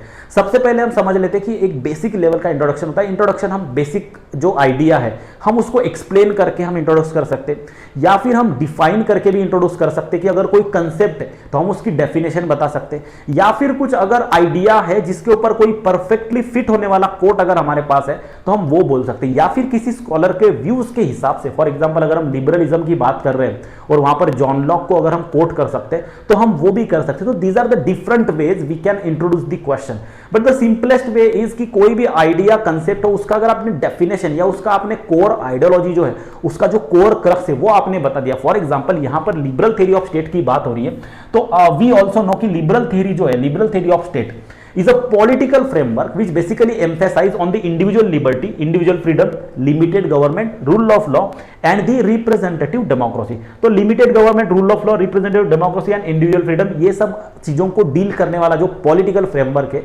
वही हमारा लिबरल थ्योरी ऑफ स्टेट है, करेक्ट। तो यहां से फायदा क्या हुआ, देखो जब हमने इस तरीके से एक सिंपलिस्टिक लेकिन मीनिंगफुल इंट्रोडक्शन जब हम करते हैं तो हमें क्या फायदा होता है। देखो first, what the introduction must be about. एक इंट्रोडक्शन जो है वो क्या होना चाहिए, वो किस बारे में होना चाहिए, उसने क्या कन्वे करना चाहिए, ये पहले समझ लेते।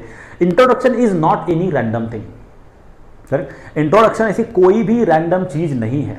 सबसे पहले मैं आपको बता दूं कि जिस तरीके से preamble is the integral part of the Indian constitution, because Indian constitution के जो भी प्रिंसिपल्स, फिलोसॉफीज और विजन है वो कहीं ना कहीं प्रियम्बल में रिफ्लेक्ट होते हैं। तो जो व्यक्ति प्रियम्बल को समझ लेगा, प्रियम्बल को पढ़ लेगा, उसको ओवरऑल समझेगा कि ओवरऑल कॉन्स्टिट्यूशन किस बारे में डील करता है। The constitution deals with this social justice, equality, liberty, ये सभी चीजों से कॉन्स्टिट्यूशन डील करता है। ये बेसिक जो आइडिया है, ये इंट्रोडक्शन जो है बेसिकली प्रीफेस और प्रियम्बल जिसको हम कहते हैं उससे समझ में आ जाएगी। तो कहीं ना कहीं constitution is the extension and elaboration of the preamble.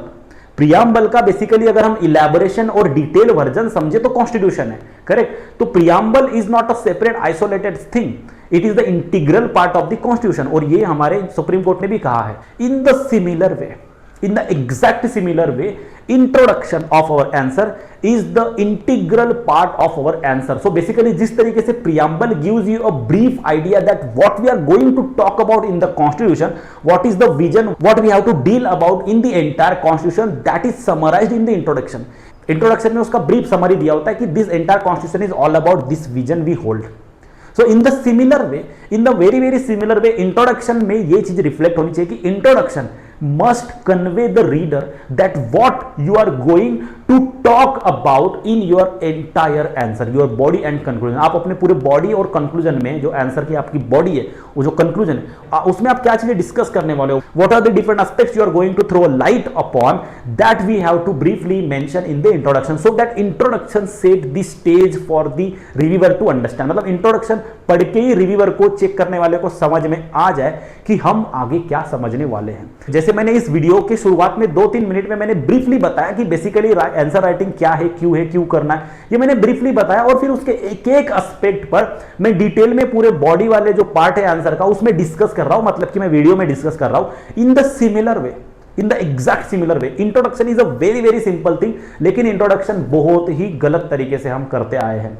बहुत ही गलत तरीके से हम इंट्रोडक्शन करते हैं, कुछ भी रैंडम चीजें लिखते हैं, बहुत ही टिपिकल चीजें लिखते हैं। जैसे कि स्टेट के बारे में अगर क्वेश्चन है तो state is a contested idea in the political science. Now this is really not an introduction, because every idea every idea in the political science is the contested idea. कोई भी idea ऐसी नहीं है जिसकी एक perfect definition है, जिसकी एक यूनिवर्सल और फाइनल डेफिनेशन है, या फिर जिसकी अल्टीमेट डेफिनेशन है।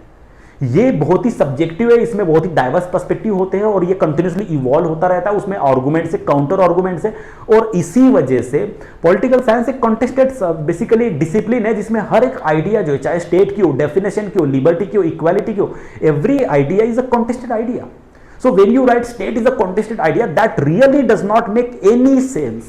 वो किसी भी तरीके से उस आंसर के क्वेश्चन का बेसिकली जो इंट्रोडक्शन है उसमें कोई भी तरीके से वो सेंस नहीं करता, बिल्कुल भी। That is a waste of time. आप इस तरीके के एकदम हल्के लो क्वालिटी के इंट्रोडक्शंस बिल्कुल अवॉइड करिए। इससे आपको मार्क्स तो मिलेंगे नहीं, डेफिनेटली नहीं मिलेंगे, लेकिन आपका जो इंप्रेशन है वो भी एकदम गलत जाएगा कि इस व्यक्ति को कुछ नहीं आता, इसने बस टाइम पास करके रखा है। यहां पर इंट्रोडक्शन में ही वो इंप्रेशन आएगा।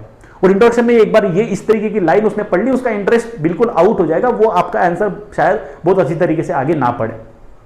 Correct.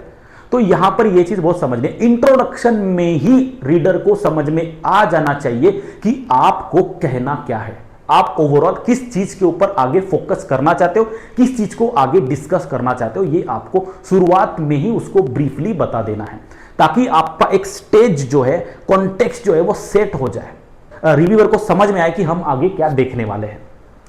It must basically provide the basic idea और the core idea of the topic. एक कोर आइडिया होती है टॉपिक की, उसके बारे में इसने बताना चाहिए। तो फिर ये एक डेफिनेशन हो सकती है, या फिर किसी स्कॉलर का कोट हो सकता है जो बेसिकली हमारी सेम मीनिंग को कन्वे कर सके जो हम बताना चाह रहे हैं, ठीक है। या फिर ये एक ब्रीफ और सिंपल एक्सप्लेनेशन हो सकता है किसी भी कंसेप्ट का जिसके ऊपर क्वेश्चन दिया हुआ है। तो this can be the introduction. Introduction से हम बेसिकली रीडर को ये चीजें प्रोवाइड करना चाहते हैं जो मैंने अभी अभी आपको बताई है। सो बेसिकली इंट्रोडक्शन जो है वो हमारे आंसर का इंटीग्रल पार्ट है, और इस वजह से इंट्रोडक्शन के बाद जो भी चीजें हम डिस्कस करने वाले हैं वो एक ऑर्गेनिक फ्लो में होना चाहिए। मतलब आपने इंट्रोडक्शन कर दिया तो उसके बाद बॉडी में जो लिखोगे वो उसके फर्दर पॉइंट्स आप ऑर्गेनिकली प्रोसीड करते जाओगे। तो इस वजह से ये जो क्वेश्चन होते हैं कि हमें इंट्रोडक्शन में क्या लिखना है क्या नहीं लिखना है, इसका बिल्कुल सिंपल आंसर है कि इंट्रोडक्शन में हमें क्या लिखना है। करेक्ट। इससे रिलेटेड कुछ और भी मिथ्स है जो मैं यहां पर डिस्कस करना चाहूंगा कि हम कहीं ना कहीं ये समझ के चलते कि भाई हमें इस टॉपिक पर ये इंट्रोडक्शन करना है, हमें इस टॉपिक पर ये इंट्रोडक्शन करना है, तो हर टॉपिक की हमने कुछ सेट ऑफ इंट्रोडक्शंस पहले से निकाल के रखे।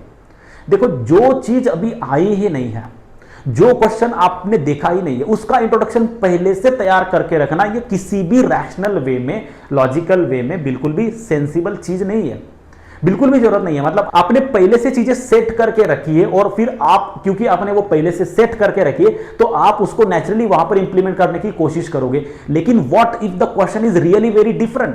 क्वेश्चन बिल्कुल भी डिफरेंट है, क्वेश्चन की डिमांड बिल्कुल भी डिफरेंट है, क्वेश्चन का जो कॉन्टेक्स्ट है वो डिफरेंट है, और आप बिल्कुल भी पहले से सेट करके कुछ चीजें जा रहे हो और वो आप लिख रहे हो, तो this is not going to work out. So I would simply request you कि आप इस तरीके के जो मिथ है, आपको बताने वाले 1000 लोग होंगे जो बताएंगे कि ये सब करके जाओ, लेकिन होता क्या है कि कभी कभी कुछ चीजें मैंने करके गया और वो चीजें मेरी वर्कआउट हुई। दैट डजंट मीन कि मेरे सारे के सारे क्वेश्चन में मेरे पास सारी की सारी जो चीजें है वो पहले से तैयार थी, वो मेरी वहां पर वर्कआउट हुई और मैं वहां पर कर पाया और वो सारी चीजें रिलेवेंट थी। ऐसा बिल्कुल भी जरूरी नहीं है। इनफैक्ट जब हम पहले से कुछ चीजों को तय करके जाते हैं तो कहीं ना कहीं हम लिमिट करते हैं अपनी जो क्रिएटिविटी है, अपनी जो इनोवेटिवनेस है उसको, और उस वजह से हम अपने ऑर्गेनिक चीजों को रिप्रेजेंट नहीं कर पाते, अपने चीजों को ऑर्गेनिकली लिख नहीं पाते हैं। तो मेरा तो एडवाइस यही रहेगा कि आप बिल्कुल भी ये इंट्रोडक्शन वगैरह जैसी चीजें पहले से सेट करके जाना है, इस तरीके के मिथ्स पर आप बिल्कुल बिलीव नहीं करिए, इसकी बिल्कुल भी जरूरत नहीं है। और एक बार आपको समझ में आ गया कि इंट्रोडक्शन क्या होता है, कैसे करना है, तो इन सब चीजों की जरूरत ही नहीं है। आप ऑन द स्पॉट एक बेहतर इंट्रोडक्शन जो रिलेवेंट है, जो उस क्वेश्चन की डिमांड को मैच कर रहा है, उसको आप लिख सकते हो। Now because we have understood कि इंट्रोडक्शन क्या होता है, कैसे उसको करना है, अब सबसे इंपॉर्टेंट चीज है जो शायद आप इंट्रोडक्शन के पहले भी कर सकते हो, करेक्ट, या करना चाहिए, वो है BSM. Okay, BSM means brainstorming. Brainstorming important है। अगर हमारे पास एक आंसर लिखने के लिए 7 मिनट है तो हमें उसमें से 1 मिनट का यूटिलाइजेशन सिर्फ ब्रेनस्टॉर्मिंग करने के लिए करना चाहिए। क्योंकि होता क्या है, ब्रेनस्टॉर्मिंग इसलिए इंपॉर्टेंट है, let us try to understand brainstorming क्या है। फर्स्ट ऑफ ऑल, करेक्ट, एक एक चीजों को समझते हैं। ब्रेनस्टॉर्मिंग क्या है? Brainstorming is basically figuring out briefly about overall points we need to write in the answer, कि हम पॉसिबली इस आंसर में क्या क्या लिखने वाले हैं, क्या क्या लिखने की जरूरत है, उन सभी पॉइंट्स को जॉट डाउन करना, उनको ब्रीफली बेसिकली फिगर आउट करना कि ओके ये पॉइंट्स है जो मुझे लिखने हैं। So this process is basically brainstorming, इसी को हम ब्रेनस्टॉर्मिंग कहते हैं। अब इसको हम बीएसएम वर्ड यूज करेंगे, तो आगे हमारे सारे क्लासेस में हम बीएसएम वर्ड यूज करेंगे। इसके लिए बहुत ही अच्छा लगा मुझे ये वर्ड, इनोवेटिव है। बीएसएम मतलब ब्रेनस्टॉर्मिंग समझ लो। देखो यहां पर विदाउट ब्रेनस्टॉर्मिंग और विद ब्रेनस्टॉर्मिंग क्या फर्क पड़ता है ये समझना जरूरी है। देखो जब हम ब्रेनस्टॉर्मिंग नहीं करेंगे और डायरेक्टली आंसर लिखना चालू करेंगे तो हमारे आंसर में पॉसिबिलिटी है कि हमारे आंसर में रैंडमनेस होगी, मतलब हम कुछ भी लिख रहे हैं, हमको जो जो चीजें पहले याद आ रही है हम वो लिख रहे हैं, not according to the demand of the question. एक होता है ना क्वेश्चन का डिमांड होता है, और मैंने आंसर के इंपॉर्टेंट एस्पेक्ट में बताया था कि फ्लो बहुत जरूरी होता है। तो बेसिकली क्या होगा कि हमको जिस जिस सीक्वेंस में चीजें याद आएगी हम उस सीक्वेंस में लिखेंगे, और जरूरी नहीं है कि वो सीक्वेंस हमारे क्वेश्चन की जो ओवरऑल फ्लो है उसके अकॉर्डिंग हो। इस वजह से चीजें जो है हमारी रैंडम होगी, मतलब हमारे आंसर्स में काफी ज्यादा रैंडमनेस आएगा अगर हमने ब्रेनस्टॉर्मिंग किए बिना आंसर लिखना स्टार्ट किया। फिर क्योंकि रैंडमनेस आएगा हमारे आंसर में फ्लो नहीं होगा, क्योंकि हमें रैंडमली चीजें याद आ रही है तो हम रैंडमली लिख रहे हैं, तो वहां पर एक ऑर्गेनिक फ्लो नहीं है, करेक्ट, एक कनेक्टिविटी नहीं है, तो ये मिस आउट हो सकती है। दूसरा, we can miss out on the points. बहुत से पॉइंट्स ऐसे हो सकते हैं क्योंकि हमने पहले से फिगर आउट ही नहीं किया है कि मुझे क्या क्या लिखना है, तो ऐसा पॉसिबल है बिल्कुल भी कि हम बहुत से ऐसे पॉइंट्स लिखे जो शायद जरूरी नहीं थे, हमने वो इसलिए लिखी क्योंकि हमको वो याद आए लिखते लिखते, और क्योंकि हमारे ऊपर एक टाइम का कंस्टेंट है और हमें जल्दी पेपर खत्म करना है क्योंकि लिमिटेड टाइम है, तो हम जो जो चीजें हमें याद आ रहे हैं हम वो लिखते जा रहे हैं, और जो इंपॉर्टेंट चीजें थी वो शायद कहीं ना कहीं हमने मिसिंग आउट कर दी क्योंकि हमने पहले से ब्रेनस्टॉर्मिंग करके ये डिसाइड नहीं किया है कि मुझे इस आंसर में क्या क्या पॉइंट लिखने हैं।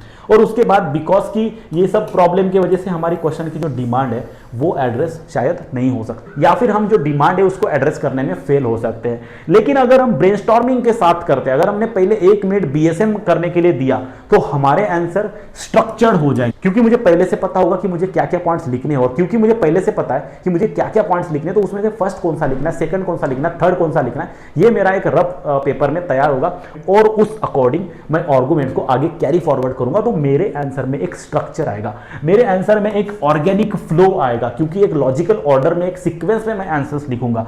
उसी के साथ साथ all possible points and the dimensions will be covered, क्योंकि मैंने पहले से ही ये डिसाइड करके रखा कि ये इंपॉर्टेंट डायमेंशंस है जो मुझे लिखने हैं, और ये मेरे लिख लिए, तो मेरा मिसिंग आउट वाला जो प्रॉब्लम है वो नहीं होगा, और इस तरीके से क्वेश्चन की जो डिमांड है वो एड्रेस हो जाएगी। तो ब्रेनस्टॉर्मिंग वेरी वेरी इंपॉर्टेंट। अगर आपका 15 मार्कर क्वेश्चन है, 20 मार्कर क्वेश्चन है, और आपको 10 से 11 मिनट अगर आपको मिल रहे तो उसमें से 1 से 2 मिनट अगर आपने उसको दे दिया तो आप बहुत ही आसानी से लिख सकते हो। और इसमें अब और एक इंपॉर्टेंट चीज है जो थोड़ा सा मैं बताऊंगा आपको कि वो थोड़ा सा स्मार्टली हम यूज कर सकते हैं, वो ये है you have to be smart. देखो जरूरी नहीं है कि 250 वर्ड्स की वर्ड लिमिट दी है तो आप बिल्कुल 250 वर्ड्स लिखो, आप 230, 220, 240 कम वर्ड्स भी लिख सकते हो, आप 200 वर्ड्स भी लिख सकते हो। वहां पर ये बिल्कुल जरूरी नहीं है कि आप एग्जैक्टली 250 वर्ड्स लिखो, आप 220 वर्ड्स भी अगर लिख रहे हो और उसमें अगर आप क्वेश्चन की डिमांड को एड्रेस कर रहे हो, क्योंकि यूपीएससी को अल्टीमेटली क्या चाहिए, यूपीएससी को चाहिए कि आप टू द पॉइंट आंसर लिखो, क्योंकि उनको भी बहुत ज्यादा पढ़ना नहीं है और आप भी बहुत ज्यादा लिखने की जरूरत नहीं है। तो यहां पर कहीं ना कहीं हर क्वेश्चन में आप 20 से 30 वर्ड्स कहीं ना कहीं, मतलब एटलीस्ट 20 और 15 मार्कर्स की अगर मैं बात करूं तो 10-20 वर्ड्स कम लिखे, थोड़ा सा स्पेसियस लिखा, और अगर आपने डिमांड एड्रेस की तो smartly you will be able to save lot of time, और इस वजह से फिर वही टाइम आप ब्रेनस्टॉर्मिंग में दे सकते हो। करेक्ट, ये बहुत ही स्मार्ट अप्रोच है और ये बिल्कुल यूज करना चाहिए, क्योंकि बिल्कुल भी ऐसा नहीं है कि हमें 250 वर्ड एग्जैक्टली लिखना है। ऐसा भी हो सकता है कि हम 250 के मैंने 500 वर्ड्स लिखे लेकिन डिमांड एड्रेस नहीं हुई, ऐसा भी हो सकता है कि मैंने 250 के जगह सिर्फ 150 वर्ड्स लिखे लेकिन मैंने क्वेश्चन की डिमांड को एड्रेस किया। अल्टीमेटली जो क्वेश्चन में पूछा गया है, अल्टीमेटली जो क्वेश्चन की डिमांड है वो एड्रेस होना जरूरी है, फिर आप उसको कितने भी वर्ड्स में करो। करेक्ट, तो डेफिनेटली इतने सर्टेन अमाउंट ऑफ डायमेंशंस होते हैं कवर करने, तो एक मिनिमम तो वर्ड लिमिट हमें लिखनी ही होती है। करेक्ट, तो इस तरीके से आप ब्रेनस्टॉर्मिंग को टाइम दे सकते हो। देन अब ब्रेनस्टॉर्मिंग किस तरीके से करनी है, अब हम उस क्वेश्चन को कैरी फॉरवर्ड कर रहे थे, pluralist theory of state in the context of the contemporary politics, हम उसको एग्जामिन कर रहे थे, तो उस वाले कॉन्टेक्स्ट में ब्रेनस्टॉर्मिंग किस तरीके से करें। अब देखो यहां पर लिबरल थ्योरी ऑफ स्टेट ये हमारा मेन टॉपिक है। करेक्ट, और इस टॉपिक को हमें इस कॉन्टेक्स्ट में डिस्कस करना है, कंटेम्पररी पॉलिटिक्स के कॉन्टेक्स्ट में हमें डिस्कस करना है, और इन बिटवीन वहां पर थोड़ा सा क्रिटिसिज्म भी आ जाएगा।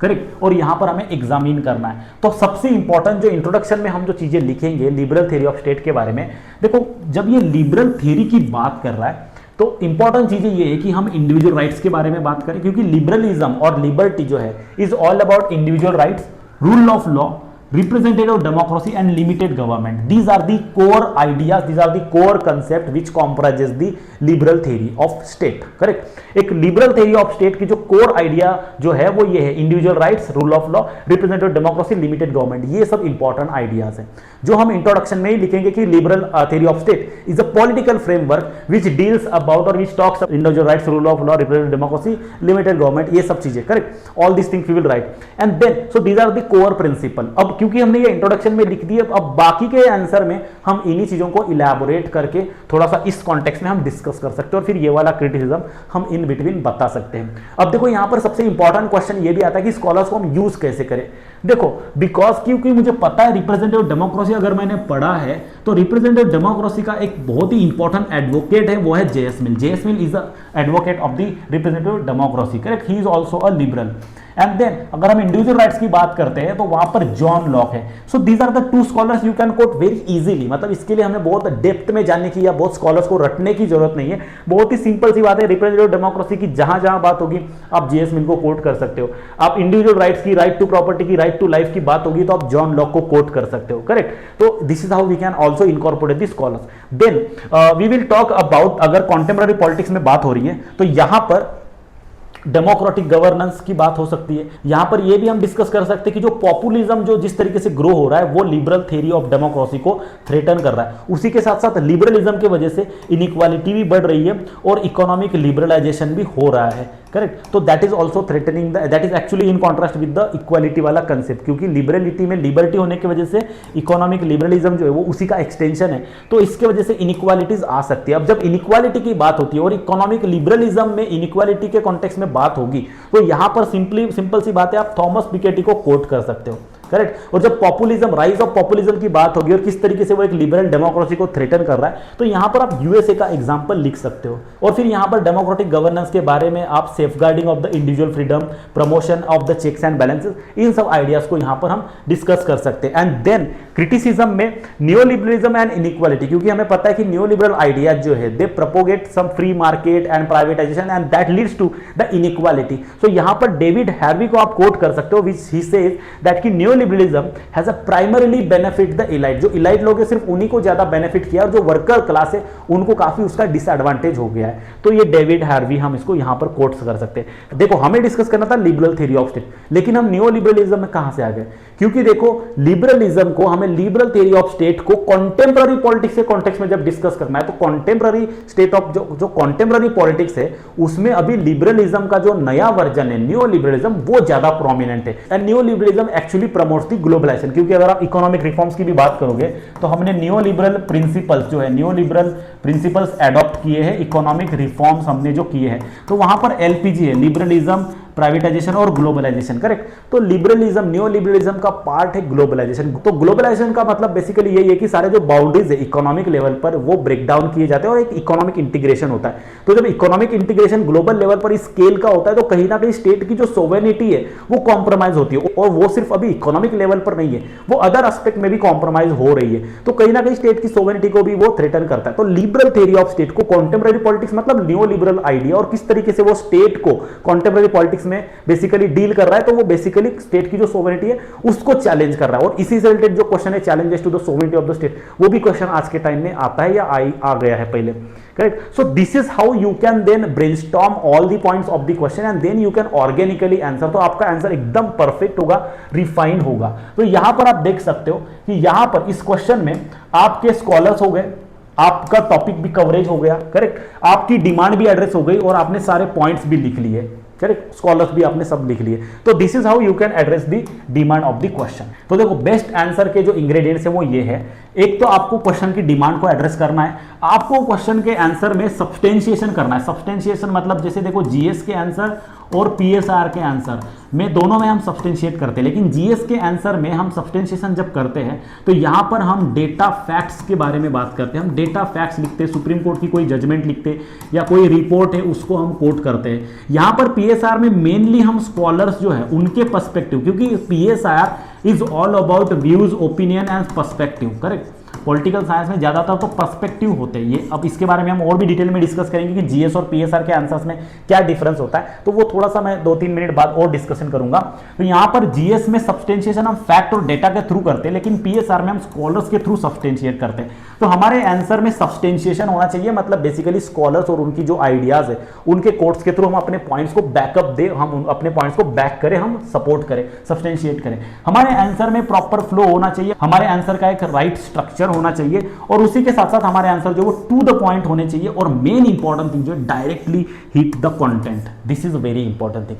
जो बहुत से आंसर्स मैंने देखे हैं उसमें सबसे बड़ा चैलेंज जो मैंने एक समझा है वो ये है कि डायरेक्टली हम हिट ही नहीं करते। क्वेश्चन पूछा गया है कुछ, और क्योंकि हमें ये बताया गया है, किसी ने फॉर एग्जांपल पर्टिकुलर टीचर ने, पर्टिकुलर व्यक्ति ने हमें ये बताया है कि 15 मार्कर क्वेश्चन है, 20 मार्कर क्वेश्चन है, तो आपको सबसे पहले टाइम पास करना है। इंट्रोडक्शन में आप पहले टाइम पास करो, आप उसका हिस्टोरिकल कॉन्टेक्स्ट और ये सब चीजें। जरूरी नहीं है हर क्वेश्चन में हिस्टोरिकल कॉन्टेक्स्ट देना, जरूरी नहीं है। जैसे liberal theory of state in the contemporary politics अगर है, इसको एग्जामिन करना है, यहां पर कंटेम्पररी पॉलिटिक्स अगर हमारा कॉन्टेक्स्ट है, तो इंट्रोडक्शन में मैं हिस्टोरिकल इवोल्यूशन और उसके ब्रीफ आइडिया, उसका एंशिएंट टाइम्स में क्या था, ये सब बकवास करके मैं सिर्फ रिव्यूअर का टाइम वेस्ट कर रहा हूं। आपको क्वेश्चन जो है उसको डायरेक्टली हिट करना है, डायरेक्टली हिट, क्योंकि सबसे इंपॉर्टेंट जो रिक्वायरमेंट है वो यूपीएससी की ये है कि you have to be very very specific. अगर उनको आपकी बकवास सुननी थी, अगर उनको हमारी बकवास सुननी थी, तो वो हमें डिटेल में 3-4 घंटे के अलावा 5-6 घंटे का पेपर रखते। वो हमें किसी भी आंसर की वर्ड लिमिट नहीं रखते, टाइम कंस्ट्रेंट नहीं रखते, बोलते कि भाई आप लिखो जितना लिखना है, और फिर हम लिखते अनलिमिटेड जो हम लिख सकते थे। लेकिन उन्होंने स्पेसिफिकली एक टाइम कंस्ट्रेंट दिया हुआ है, उन्होंने स्पेसिफिकली स्पेस का कांस्टेंट दिया हुआ है। उन्होंने बोला है कि आपको एक आंसर जो है 7 से 10 मिनट में लिखना है, डिपेंडिंग ऑन देयर मार्क्स, तो आपको उतने मिनट में लिखना है, वो आपको उतने 3 आवर्स में वो पेपर कंप्लीट करना है। वहां पर हमारे पास समय नहीं है कि हम अननेसेसरी चीजों को डील करें, और उनको बिल्कुल भी इंटरेस्ट नहीं है कि वो अननेसेसरी चीजें पढ़े, क्योंकि इंट्रोडक्शन में ही उनको समझ में आएगा कि आप क्वेश्चन के बारे में कितना जानते हो। जैसे कि मैंने पहले भी बताया कि introduction is an integral part of the answer, and that's why it must definitely tell what you are going to discuss in the body. So what is the point? There is no logic, there is literally no logic of discussing the historical evolution or any random thing in the beginning of the question just and just to fill the space because it is a 15 or 20 marker question. ये कोई 15 और 20 marker question है, तो बिल्कुल भी इसमें ये सब चीजें करने की जरूरत नहीं है, डायरेक्टली हिट करो। बहुत से आंसर्स मैंने देखे और बहुत इरिटेट होता है कि जब लोग अननेसेसरी चीजों को, अननेसेसरी स्टफ्स को डिस्कस करते बैठते हैं, वहां पर आंसर में बहुत ही गलत इंप्रेशन जाता है। Please avoid it. अगर आप एक्सपेक्ट कर रहे हो कि आपके 250 प्लस 260 270 280 इस तरीके का थोड़ा बेटर स्कोर आए, तो आप इस तरीके की जो चीजें हैं ये हमें बिल्कुल भी अवॉइड करनी है। और पॉलिटिकल साइंस में यहां पर मैं इस प्लेटफॉर्म के थ्रू, यहां पर इस वीडियो के थ्रू बताना चाहता हूं कि जरूरी नहीं है कि अगर कुछ एस्टैब्लिश्ड है तो वो सही है, जरूरी नहीं है कि अगर कुछ एस्टैब्लिश है तो वो परफेक्ट है, वही आइडियल है, जरूरी नहीं है कि अगर 10 लोगों ने वो कहा तो वो जरूर सही है। समवेयर वी हैव टू, जैसे यहां पे डेरिडा वाला जो आइडिया है और जो पोस्ट मॉडर्निस्ट जो लोग हैं उनकी जो आइडिया है कि हमें कहीं ना कहीं सबसे पहले डीकंस्ट्रक्ट करना चाहिए और फिर हमें रिकंस्ट्रक्ट करना पड़ेगा। हमें हमारे अप्रोच को, क्योंकि आपको अगर 3-3 बार मेंस अपीयर करके, 2-2 बार इंटरव्यू अपीयर करके आपका 250 260 के आगे स्कोर नहीं जा रहा है, सेम नोट, सेम तरीके का रेटोरिक, सेम तरीके की चीजें करके अगर आपके आंसर्स में इंप्रूवमेंट नहीं हो रही है, तो somewhere you have to realise, आपको ये रियलाइज होना चाहिए, आपको ये समझना चाहिए कि समवेयर हम गलत अप्रोच को रिपीटेडली कर रहे हैं, उस वजह से रिपीटेडली हमारा वही स्कोर आ रहा है। Somewhere we have to refresh, somewhere we have to refresh our approach. हमें रीओरिएंट करना पड़ेगा हमारे ओवरऑल स्ट्रेटेजी को, हमारे आंसर राइटिंग के अप्रोच को, हमारी उस सब्जेक्ट की तरफ देखने का जो पूरा का पूरा नजरिया है उसको चेंज करना पड़ेगा। उसके बिना बिल्कुल भी चेंज नहीं होगा। वो अगर आप वही चीजें करोगे, सेम ओल्ड पैटर्न से, सेम ओल्ड अप्रोच से आप इस सब्जेक्ट को डील करोगे, तो आप एक डिफरेंट रिजल्ट को एक्सपेक्ट नहीं कर सकते, आपको कोई डिफरेंट बेटर रिजल्ट नहीं मिलेगा। और आप ये सोचोगे कि आप पूरी तरीके से कैसे मैं चेंज करूं। देखो, चीजों को पूरी तरीके से चेंज नहीं करना है, लेकिन जहां पर जरूरत है वहां पर चेंज करना है, और उसको अगर टाइम लगेगा तो लगेगा, बिल्कुल भी ऐसा कोई शॉर्टकट नहीं है करेक्ट। तो अगर आप अपने अटेम्प्ट सेव करना चाहते हो, आप इमीडिएटली इसी अटेम्प्ट में पास होना चाहते हो, तो आपको कुछ चीजों में चेंज करना पड़ेगा, कहीं पर डीकंस्ट्रक्ट करना पड़ेगा, कहीं पर रिकंस्ट्रक्ट करनी पड़ेगी चीजें, उसके बिना बिल्कुल भी नहीं होगा। और उसमें से सबसे पहली चीज जो है, ये जो डायरेक्टली हिट द पॉइंट वाला जो टॉपिक है, ये आपको करना पड़ेगा। वो जो पुराने तरीके से हम जो लिखते आ रहे थे, state is a contested idea of the political science and then its historical evolution from the Plato, Aristotle and everything, these are some unnecessary stuffs which we have to avoid and we have to directly hit the topic. No matter what the question is, आपको directly hit करना है। मैंने 10 बार ये चीज बोली है, लेकिन इस चीज को आप ध्यान में रखिए, बहुत ही जरूरी है। और फिर सबसे इंपॉर्टेंट चीज है कि वर्ड लिमिट में हम इसको कवर कर सके। और फिर और एक इंपॉर्टेंट चीज है कि यहां पर हम टाइम मैनेजमेंट भी यहां पर कर सके, हम बेसिकली टाइम में आंसर को लिख सके। तो बेस्ट क्वालिटी वर्ड लिमिट में, टाइम बाउंड मैनर में, डिमांड को एड्रेस करके, डायरेक्टली हिट करके, स्पेसिफिक टू द पॉइंट अगर हम आंसर लिखे तो हमारा आंसर जो है परफेक्ट है। That are the ingredients of the good answer. This is very very important things. मैं बिल्कुल भी इतना चिल्ला चिल्ला के गला मेरा एकदम सूख गया है, फिर भी मैं इतना चिल्ला चिल्ला के बता रहा हूं बिकॉज आई जेन्युइनली वांट कि भाई ये सब चीजें करना पड़ेगा। बहुत बुरा लगता है जब बच्चे आते हैं, उनकी इतने एफर्ट्स देखता हूं मैं, उन्होंने इतने नोट्स रेफर किए, मल्टीपल सोर्सेस रेफर किए, इतने सालों से मेहनत कर रहे हैं, लेकिन सिंपल सिंपल चीजें हैं जो उनको किसी ने बताई ही नहीं है, किसी ने उनसे कुछ करवाया ही नहीं है, बस नोट्स दे दिए, ये कर दो वो कर दो, हो गया बस। तो इस तरीके से नहीं होगा। आई जेन्युइनली वांट कि आपका सिलेक्शन हो, आपको पीएसआर में अच्छे मार्क्स मिले, और उस चीज के लिए मैं यहां पर आपके साथ अवेलेबल हूं, आपको हेल्प करने के लिए, सपोर्ट करने के लिए बिल्कुल रेडी हूं। जहां जहां जरूरत पड़ेगी, आंसर राइटिंग, कॉन्सेप्ट को एक्सप्लेन करना, मेंटरशिप, जहां पर भी जरूरत है, I am here to help you at this Sarathi IAS platform. Correct, okay. इसके अलावा आंसर राइटिंग से रिलेटेड और भी इंपॉर्टेंट एस्पेक्ट्स है जो हमें समझना है।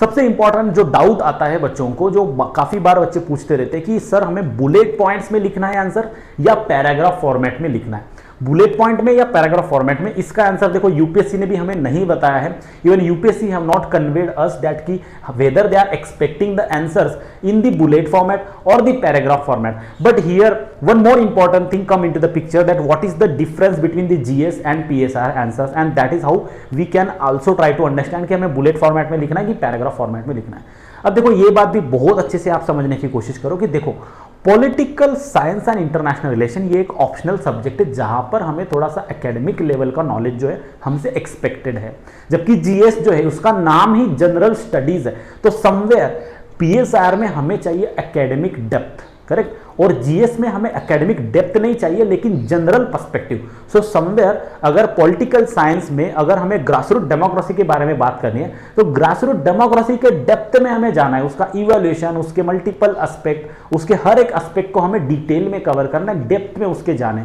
उसके स्कॉलरली पर्सपेक्टिव को देखने। लेकिन यहीं पर अगर हम जीएस की बात करें तो GS is basically general. You don't have to be expert in any particular dimension, but you have to have the awareness of all the possible dimensions. तो कहीं ना कहीं जीएस के आंसर्स में बहुत ज्यादा डायमेंशंस हमें कवर करने होते हैं, करेक्ट, बहुत ज्यादा डायमेंशंस जब आपको कवर करने तो आप पैराग्राफ फॉर्मेट में नहीं लिख सकते, आपको पॉइंट फॉर्मेट में, फर्स्ट पॉइंट आपने टच एंड गो अप्रोच वहां पर अप्लाई करना पड़ता है। आपने एक पॉइंट लिखा, बस उसको डिटेल एक्सप्लेन नहीं किया, बस पॉइंट मेंशन किया, सेकंड पॉइंट मेंशन किया, सेकंड पॉइंट, इस तरीके से आप जीएस में लिखते हो, क्योंकि आपको बेसिकली वर्टिकल डेप्थ नहीं चाहिए, आपको हॉरिजॉन्टल कवरेज ज्यादा चाहिए जीएस के आंसर्स में, और इस वजह से पॉइंट फॉर्मेट, बुलेट फॉर्मेट जो है ये परफेक्टली सुटेबल होता है जीएस के आंसर्स के लिए। Correct? I hope this is clear. But at the same time, if we see the PSIR is a contested subject, is a discipline, is a subjective thing.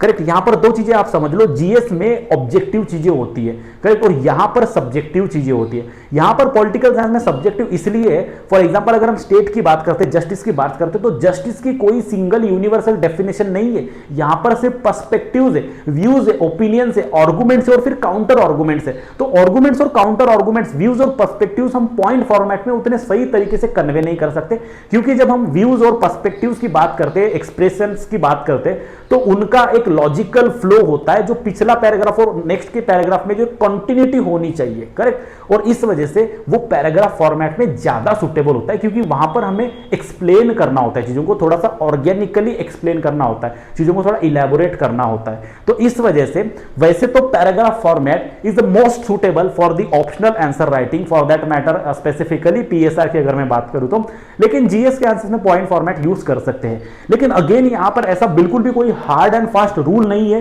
कि हम point format में बिल्कुल answer लिख नहीं सकते, ऐसा बिल्कुल भी नहीं है। That again totally depend upon कि हमारा क्वेश्चन का फॉर्मेट क्या है, क्वेश्चन की डिमांड क्या है।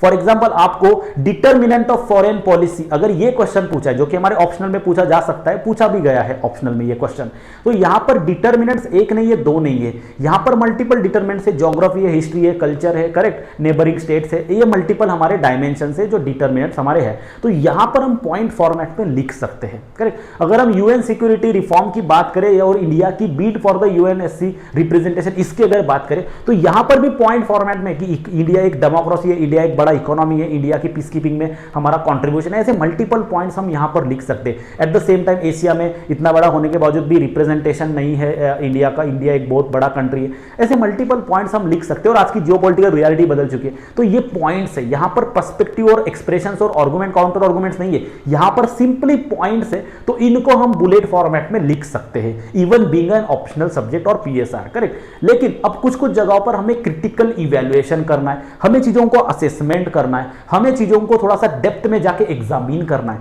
तो वहां पर हमें पैराग्राफ फॉर्मेट की जरूरत पड़ेगी, वहां पर हमें पैराग्राफ फॉर्मेट में चीजों को लिखना पड़ेगा, करेक्ट। क्योंकि ऑर्गेनिक फ्लो जो है, एक जो कनेक्टिविटी है और जो आर्गुमेंट्स और ओपिनियन बिल्डिंग वाला, जो नैरेटिव बिल्डिंग वाला जो पर्सपेक्टिव है, वो स्टोरी टेलिंग से ही आता है। और स्टोरी टेलिंग हम पॉइंट फॉर्मेट में नहीं कर सकते, स्टोरी टेलिंग एक फ्लो में होती है, तो वो पैराग्राफ फॉर्मेट में ज्यादा सूटेबल है, करेक्ट। यहां पर मैंने वही चीजें डिस्कस की है। फॉर एग्जांपल अगर हम बुलेट फॉर्मेट की बात करते हो, एक तो उसका एडवांटेज क्या है कि उसमें क्लैरिटी है, डाइजेस्टिबल कंटेंट है, क्योंकि एक तोड़ तोड़ के वो कंटेंट देते। देखो पॉइंट फॉर्मेट में हम चीजों को ब्रेक डाउन करके लिखते तो कंटेंट बहुत ज्यादा डाइजेस्टेबल होता है, मतलब बहुत इजीली हमें समझ में आता है, एक्सट्रैक्ट कर सकते हैं हम कि इसमें क्या बताया है।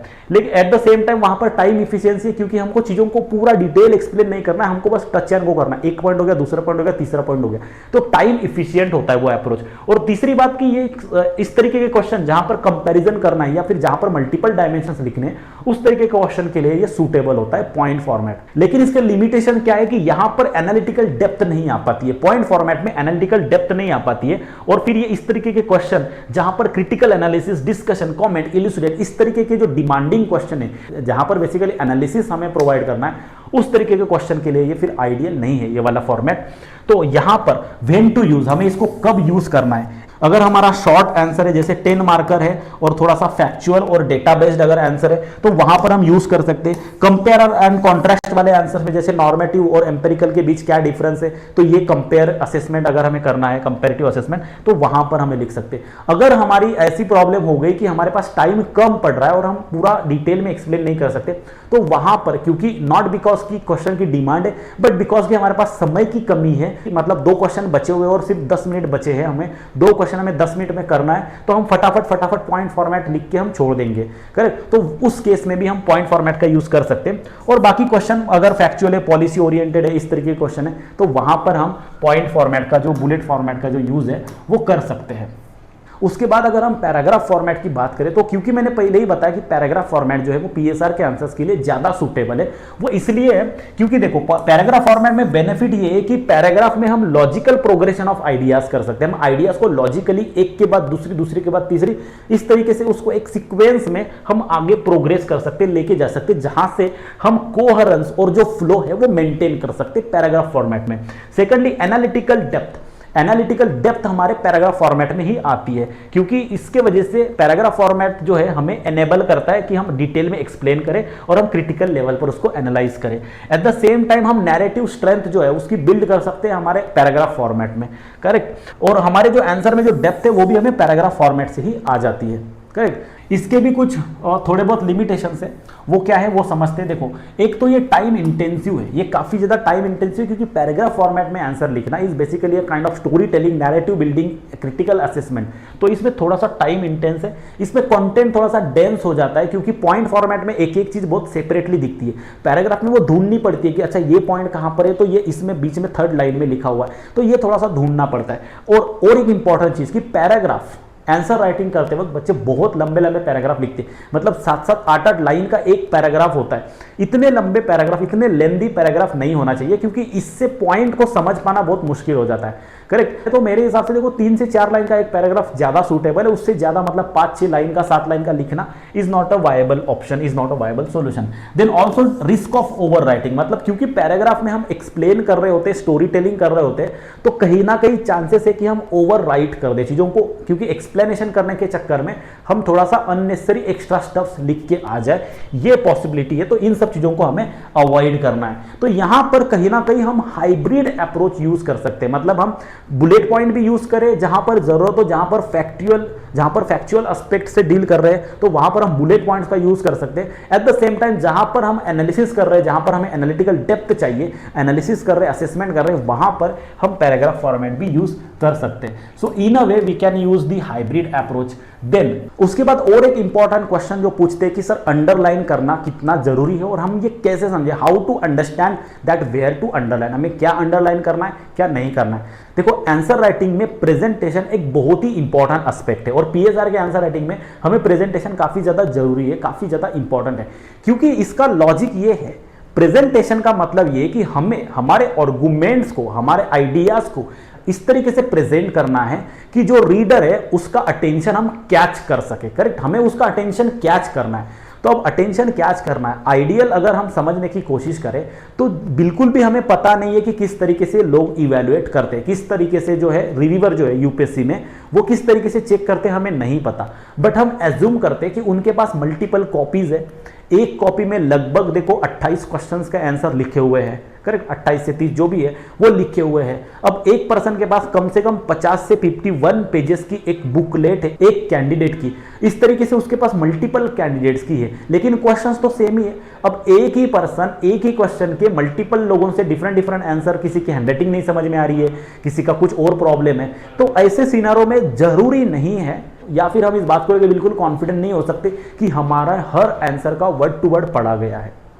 तो समवेयर हम कहीं ना कहीं उसका काम आसान करने के लिए हम कुछ चीजों को हाईलाइट करेंगे कि भाई जस्टिस है, हेजेमोनी है, यहां पर ये वेल ऑफ इग्नोरेंस की आइडिया है, हमने हाईलाइट कर दिया। तो क्या होगा कि अगर उसने सारा आंसर नहीं भी पढ़ा लेकिन उसको ये कीवर्ड समझ में आ गए कि ये चीजें हैं जिसमें हाईलाइट किया हुआ है, तो ही विल अंडरस्टैंड कि okay this person has really understood, has really written a good answer. हो सकता है कि वो शुरुआत के कुछ आंसर्स लिखे जिसको उसको आइडिया आ जाए कि दीज आंसर्स आर गुड, तो उस कैंडिडेट के फिर बाकी के आंसर्स में वो सारा डिटेल में ना पढ़ के सिर्फ जो अंडरलाइन की हुई है उन चीजों को समझ के वो ग्रास्प कर ले कि भाई इस पर्सन के जो आंसर्स है वो अच्छे हैं, तो उस अकॉर्डिंग फिर वो मार्किंग कर सकता है।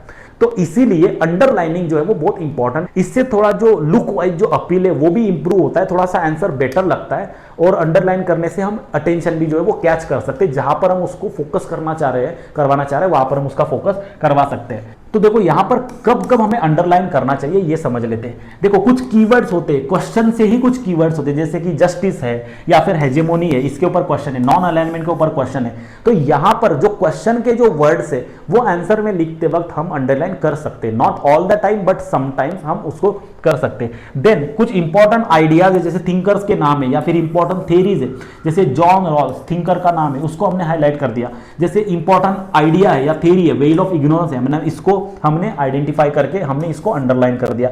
फिर कुछ क्रिटिकल आर्गुमेंट हो सकते हैं, अगर कोई इंपॉर्टेंट पिवोटल पॉइंट है तो हम उसको अंडरलाइन कर सकते हैं। At the same time then there can be some important headings और सब हेडिंग्स, उनको हम बेसिकली अंडरलाइन कर सकते हैं, कुछ इंपॉर्टेंट सब हेडिंग्स है। अब लेकिन यहां पर अंडरलाइनिंग जो है वो टू मच नहीं होना चाहिए। कुछ लोग क्या करते हैं, हर लाइन में हर जगह कुछ ना कुछ अंडरलाइन करते हैं, तो that is actually not serving the purpose of overall representation. Correct, तो इस वजह से ये ओवर यूज नहीं करना है हमें और उसको अवॉइड करना है, और हम हर इररिलेवेंट पॉइंट को अंडरलाइन ना करें। That is the good suggestion, that is the good approach. Fine, then moving to the next point. काफी बार बच्चे ये भी पूछते हैं कि सर डायग्राम्स, फ्लो चार्ट्स का कितना रोल है हमारे पीएसआर के आंसर राइटिंग में। देखो अगेन ये बहुत ज्यादा सब्जेक्टिव है, it depends on the kind of question, मतलब किस तरीके का क्वेश्चन है उस पर डिपेंड करता है कि हमें डायग्राम निकालना चाहिए, फ्लो चार्ट निकालना चाहिए या नहीं निकालना चाहिए। Correct, let us try to understand that first of all when we have to use, जब हमें कंसेप्चुअल क्लैरिटी अगर हमें रिप्रेजेंट करनी है, अगर हमें कंसेप्चुअल क्लैरिटी को रिप्रेजेंट करना है, फॉर एग्जांपल डेविड ईस्टन का मॉडल है, वहां पर सिस्टम्स अप्रोच वाला जो सिस्टम थ्योरी वाला जो डायग्राम है, हम वो डायग्राम ड्रॉ कर सकते हैं, तो वहां पर हम डायग्राम ड्रॉ कर सकते हैं। एट द सेम टाइम अगर हम स्टेट की डेफिनेशन बता रहे हैं, तो स्टेट की डेफिनेशन में क्या हो सकता है कि मान लो आपने ये बाउंड्री बताई, यहां पर इस तरीके से लोग बताए, करेक्ट, और इस तरीके से लोग बताए, फिर ये स्टेट की ये बेसिकली सोवेनिटी है इस टेरिटरी के ऊपर, ये आपने टेरिटरी बताया। तो कुछ कुछ बेसिक आइडियाज को कन्वे करने के लिए, कंसेप्चुअल क्लैरिटी को शो करने के लिए आप डायग्राम्स निकाल सकते हो, लेकिन कोशिश ये करना है कि डायग्राम्स ज़्यादा ओवर यूज हम ना करें। बहुत ही ज़्यादा अगर ज़रूरी है, अगर लिमिटेड बहुत ही ज़्यादा अगर मतलब वो डायग्राम ड्रॉ करना जरूरी ही है, तो डायग्राम आप ड्रॉ कर सकते हो, because this subject is not about diagram, this subject is more about the arguments, this subject is more about the views and expressions, correct. तो डायग्राम्स की इतनी ज्यादा जरूरत नहीं है, हार्डली 1 या 2 बार हम कहीं ना कहीं पेपर में यूज कर सकते हैं या उसका जरूरत पड़ सकती है, अदरवाइज आई डोंट थिंक कि इसकी ज्यादा जरूरत है। बट हाँ, जो फ्लो चार्ट्स है, फ्लो चार्ट की शायद कुछ कुछ जगहों पर जरूरत ज्यादा पड़ सकती है, कुछ कुछ जगहों पर जरूरत पड़ सकती है। चीजों को थोड़ा सा हमें एक्सप्लेन करना होता है कि किस तरीके से इवॉल्व हुआ। मान लेते हैं कि evolution of justice as an idea या फिर इवोल्यूशन ऑफ पॉलिटिकल थ्योरी, तो एंशिएंट टाइम्स में क्या कंसेप्शन था, मिडिवल टाइम्स में क्या कंसेप्शन था, इस चीज को लेके थोड़ा बहुत हम फ्लो चार्ट दिखा सकते हैं। बट वो भी अगेन मैं कहूंगा कि पॉलिटिकल साइंस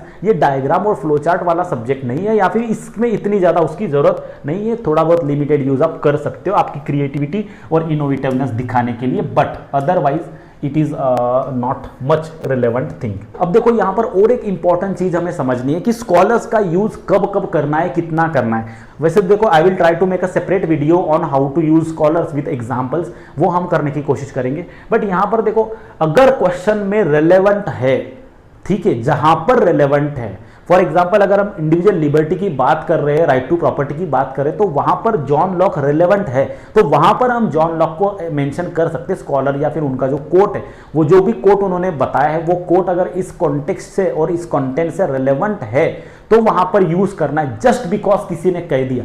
ये एक अगेन बहुत ही इंपॉर्टेंट मिथ है जो यहां पर हमें बस्ट करने की जरूरत है कि समवन सेड कि मैंने बहुत स्कॉलर्स कोट किए, तो हम स्कॉलर्स इतने ज्यादा लिख के आ जाते हैं जैसे कि पता नहीं कि हमने स्कॉलर्स ही पढ़े हुए हैं, हमने पॉलिटिकल साइंस समझा ही नहीं है, हमने बस स्कॉलर्स समझे हैं। इतने ज्यादा ओवर यूज ऑफ स्कॉलर्स हो जाता है, दैट पेनलाइजेस, हमें उससे मार्क्स नहीं मिलते, उल्टा नेगेटिव इंप्रेशन पड़ता है। To much use of scholars not necessary, इतना यूज करने की जरूरत नहीं है जितना जरूर है। मतलब एक उसका भी एक देखो, हर चीज का हमें बैलेंस बना के चलना पड़ता है। कोई चीज मीठी लग रही है, शुगर ऐड करके मीठी लग रही है, तो बहुत ज्यादा शुगर ऐड करना ये उसका सॉल्यूशन नहीं है। मतलब एक टेस्ट होता है हर चीज का, जिसमें सारे इंग्रेडिएंट्स को साथ में मिला के हमें उसको बैलेंस करना होता है, तभी उसकी एप्रोप्रिएट टेस्ट डेवलप होती है। Otherwise too much use of one particular ingredient which we like, if we do the overuse of it then it may spoil the taste, so that we have to avoid। तो इसी तरीके से over use of जो scholars है और उनका जो coat है, ये भी हमारे आंसर को स्पॉइल कर सकता है, करेक्ट, ये भी हमारे आंसर को जो है स्पॉइल कर सकता है। देन कॉन्टेक्चुअल इंटीग्रेशन, जहां पर उस जिस हिसाब से कॉन्टेक्स्ट है वहीं पर वो यूज होना चाहिए, हर जगह उसको यूज करने की जरूरत नहीं है। देन स्पैरसिटी एंड प्रेसिजन, मतलब एक तो बहुत प्रिसाइजली हमें यूज करना है और बहुत ही स्पार्सली हमें यूज करना है, जरूरी नहीं मतलब एक 15 या 20 मार्कर क्वेश्चन में हम 1 से 2 कोट्स हम लिखे, that is more than enough, उससे ज्यादा कोट्स लिखने की जरूरत नहीं है। और इवन ये भी जरूरी नहीं है कि हमें इंट्रोडक्शन कोट से ही शुरू करना है। इंट्रोडक्शन होना चाहिए, जो मैंने पहले बताया कि इंट्रोडक्शन क्या होना चाहिए, फिर वो कोड भी हो सकता है, डेफिनेशन, कंसेप्ट का एक्सप्लेनेशन या कुछ भी हो सकता है, correct. And then accuracy and attention, देखो अगर हम थॉमस हॉब्स का पूरा पर्सपेक्टिव डिफरेंट है और जॉन लॉक का पूरा पर्सपेक्टिव डिफरेंट है। जॉन लॉक का कोट अगर हमने लिख के थॉमस हॉब्स अगर कह दिया वहां पर, तो that would be a major factual blunder, वो हमें नहीं करना है, क्योंकि दोनों के आइडियाज, दोनों का पर्सपेक्टिव कंप्लीटली कॉन्ट्रास्टिंग है। दोनों की जो बेसिकली स्टेट ऑफ नेचर वाली आइडिया है, इतनी ज्यादा कॉन्ट्रास्टिंग है कि दोनों के कोट्स को हम एक दूसरे के नाम पर हम नहीं लगा सकते, एक दूसरे के नाम पर हम नहीं वहां पर प्रेजेंट कर सकते। वो बहुत ज्यादा फैक्चुअल मिस्टेक होगी और एक गलत इंप्रेशन पड़ेगा कि आपको शायद पॉलिटिकल साइंस समझा ही नहीं है। तो स्कॉलर्स का इस तरीके से हम यूज कर सकते हैं। उसके बाद देखो आंसर में फ्लो मेंटेन करने के लिए हमें ट्रांजिशन जो है वो स्मूथ इंश्योर करना है, स्मूथ ट्रांजिशन होना चाहिए। पहला पैराग्राफ और दूसरा पैराग्राफ जो है, तो फर्स्ट पैराग्राफ की एंडिंग और दूसरे पैराग्राफ की जो शुरुआत है, उनके बीच एक ट्रांजिशन जो है वो स्मूथ होना चाहिए। तो कुछ कनेक्टिंग वर्ड्स जो है वो यूज करना बहुत जरूरी है, जिससे वो काफी स्मूथ लगे। ऐसा ना लगे कि रैंडम आर्गुमेंट आई है और इसका पहले वाले आर्गुमेंट से दूसरे वाले आर्गुमेंट का बिल्कुल कोई कनेक्शन नहीं है, ऐसा नहीं लगना चाहिए। पहले वाले आर्गुमेंट का दूसरे वाले आर्गुमेंट के साथ जो कनेक्शन है वो हमें कहीं ना कहीं उस कनेक्टिंग वर्ड के थ्रू एस्टैब्लिश करना है। कहीं ना कहीं हम दूसरी वाली जो आर्गुमेंट है उसमें पहले वाले आइडिया का रेफरेंस देके, इन अदर वर्ड्स या इन कॉन्ट्रास्ट टू दैट, इस तरीके का रेफरेंस देके हम दूसरे वाले पैराग्राफ को शुरू करते हैं, जिससे वो कनेक्शन भी फील होता है, एक कनेक्टिविटी फील होती है और एक लॉजिकल सीक्वेंस उसका और लॉजिकल फ्लो जो है वो डेवलप होता है। तो यहां पर थीमेटिक कंटिन्यूटी, क्योंकि हम थीम पर बात कर रहे हैं तो थीमेटिक कंटिन्यूटी होना चाहिए, करेक्ट। तो वो किस तरीके से हम मेंशन कर सकते हैं, हम इस तरीके के कुछ ट्रांजिशनल फेजेस है, एग्जाम्पल के तौर पे मैंने यहाँ पर बताए हैं, वो हम यूज़ कर सकते हैं। यहाँ पर मैं थोड़ा सा इसको ऊपर कर देता हूँ, हाँ यस। यहाँ पर देखो furthermore, however, in contrast to या additionally, consequently, at the other hand, इस तरीके के जो है, ऑन द अदर हैंड, इस तरीके के जो वर्ड्स है वो हम यूज़ करके हमारा जो ट्रांजिशन है वो स्मूथ इंश्योर कर सकते हैं। फाइन। और फिर सबसे लास्ट में आता है कि हाउ टू कंक्लूड। अब कंक्लूजन के बहुत डिफरेंट तरीके हैं, 7-8 डिफरेंट अप्रोचेस है जिस तरीके से हम कंक्लूजन कर सकते हैं। इसके ऊपर मैं डेफिनेटली एक सेपरेट वीडियो बनाऊंगा, क्योंकि ये वीडियो खुद इतना लेंदी हो गया है, तो इसके ऊपर मैं एक सेपरेट वीडियो बनाऊंगा, वो भी मैं रिलीज करूंगा। तो सेपरेट वीडियो में हम डिस्कस करेंगे कि कंक्लूजन किस तरीके से करते हैं। अब सबसे लास्ट चीज जो मैं 2 मिनट में समअप करने की कोशिश करूंगा, जो मैंने थोड़ा सा पहले भी बताया है, देखो आंसर राइटिंग के बारे में डरने की बिल्कुल भी जरूरत नहीं है। क्यों? क्योंकि आंसर राइटिंग का फियर जब तक हमारे मन में है, हम आंसर राइटिंग करेंगे नहीं, हम उसको डिले करेंगे और फिर उसका बिल्कुल भी यूज नहीं होगा। हमें समझ में आ ही गया है कि वो कितना इंपॉर्टेंट है।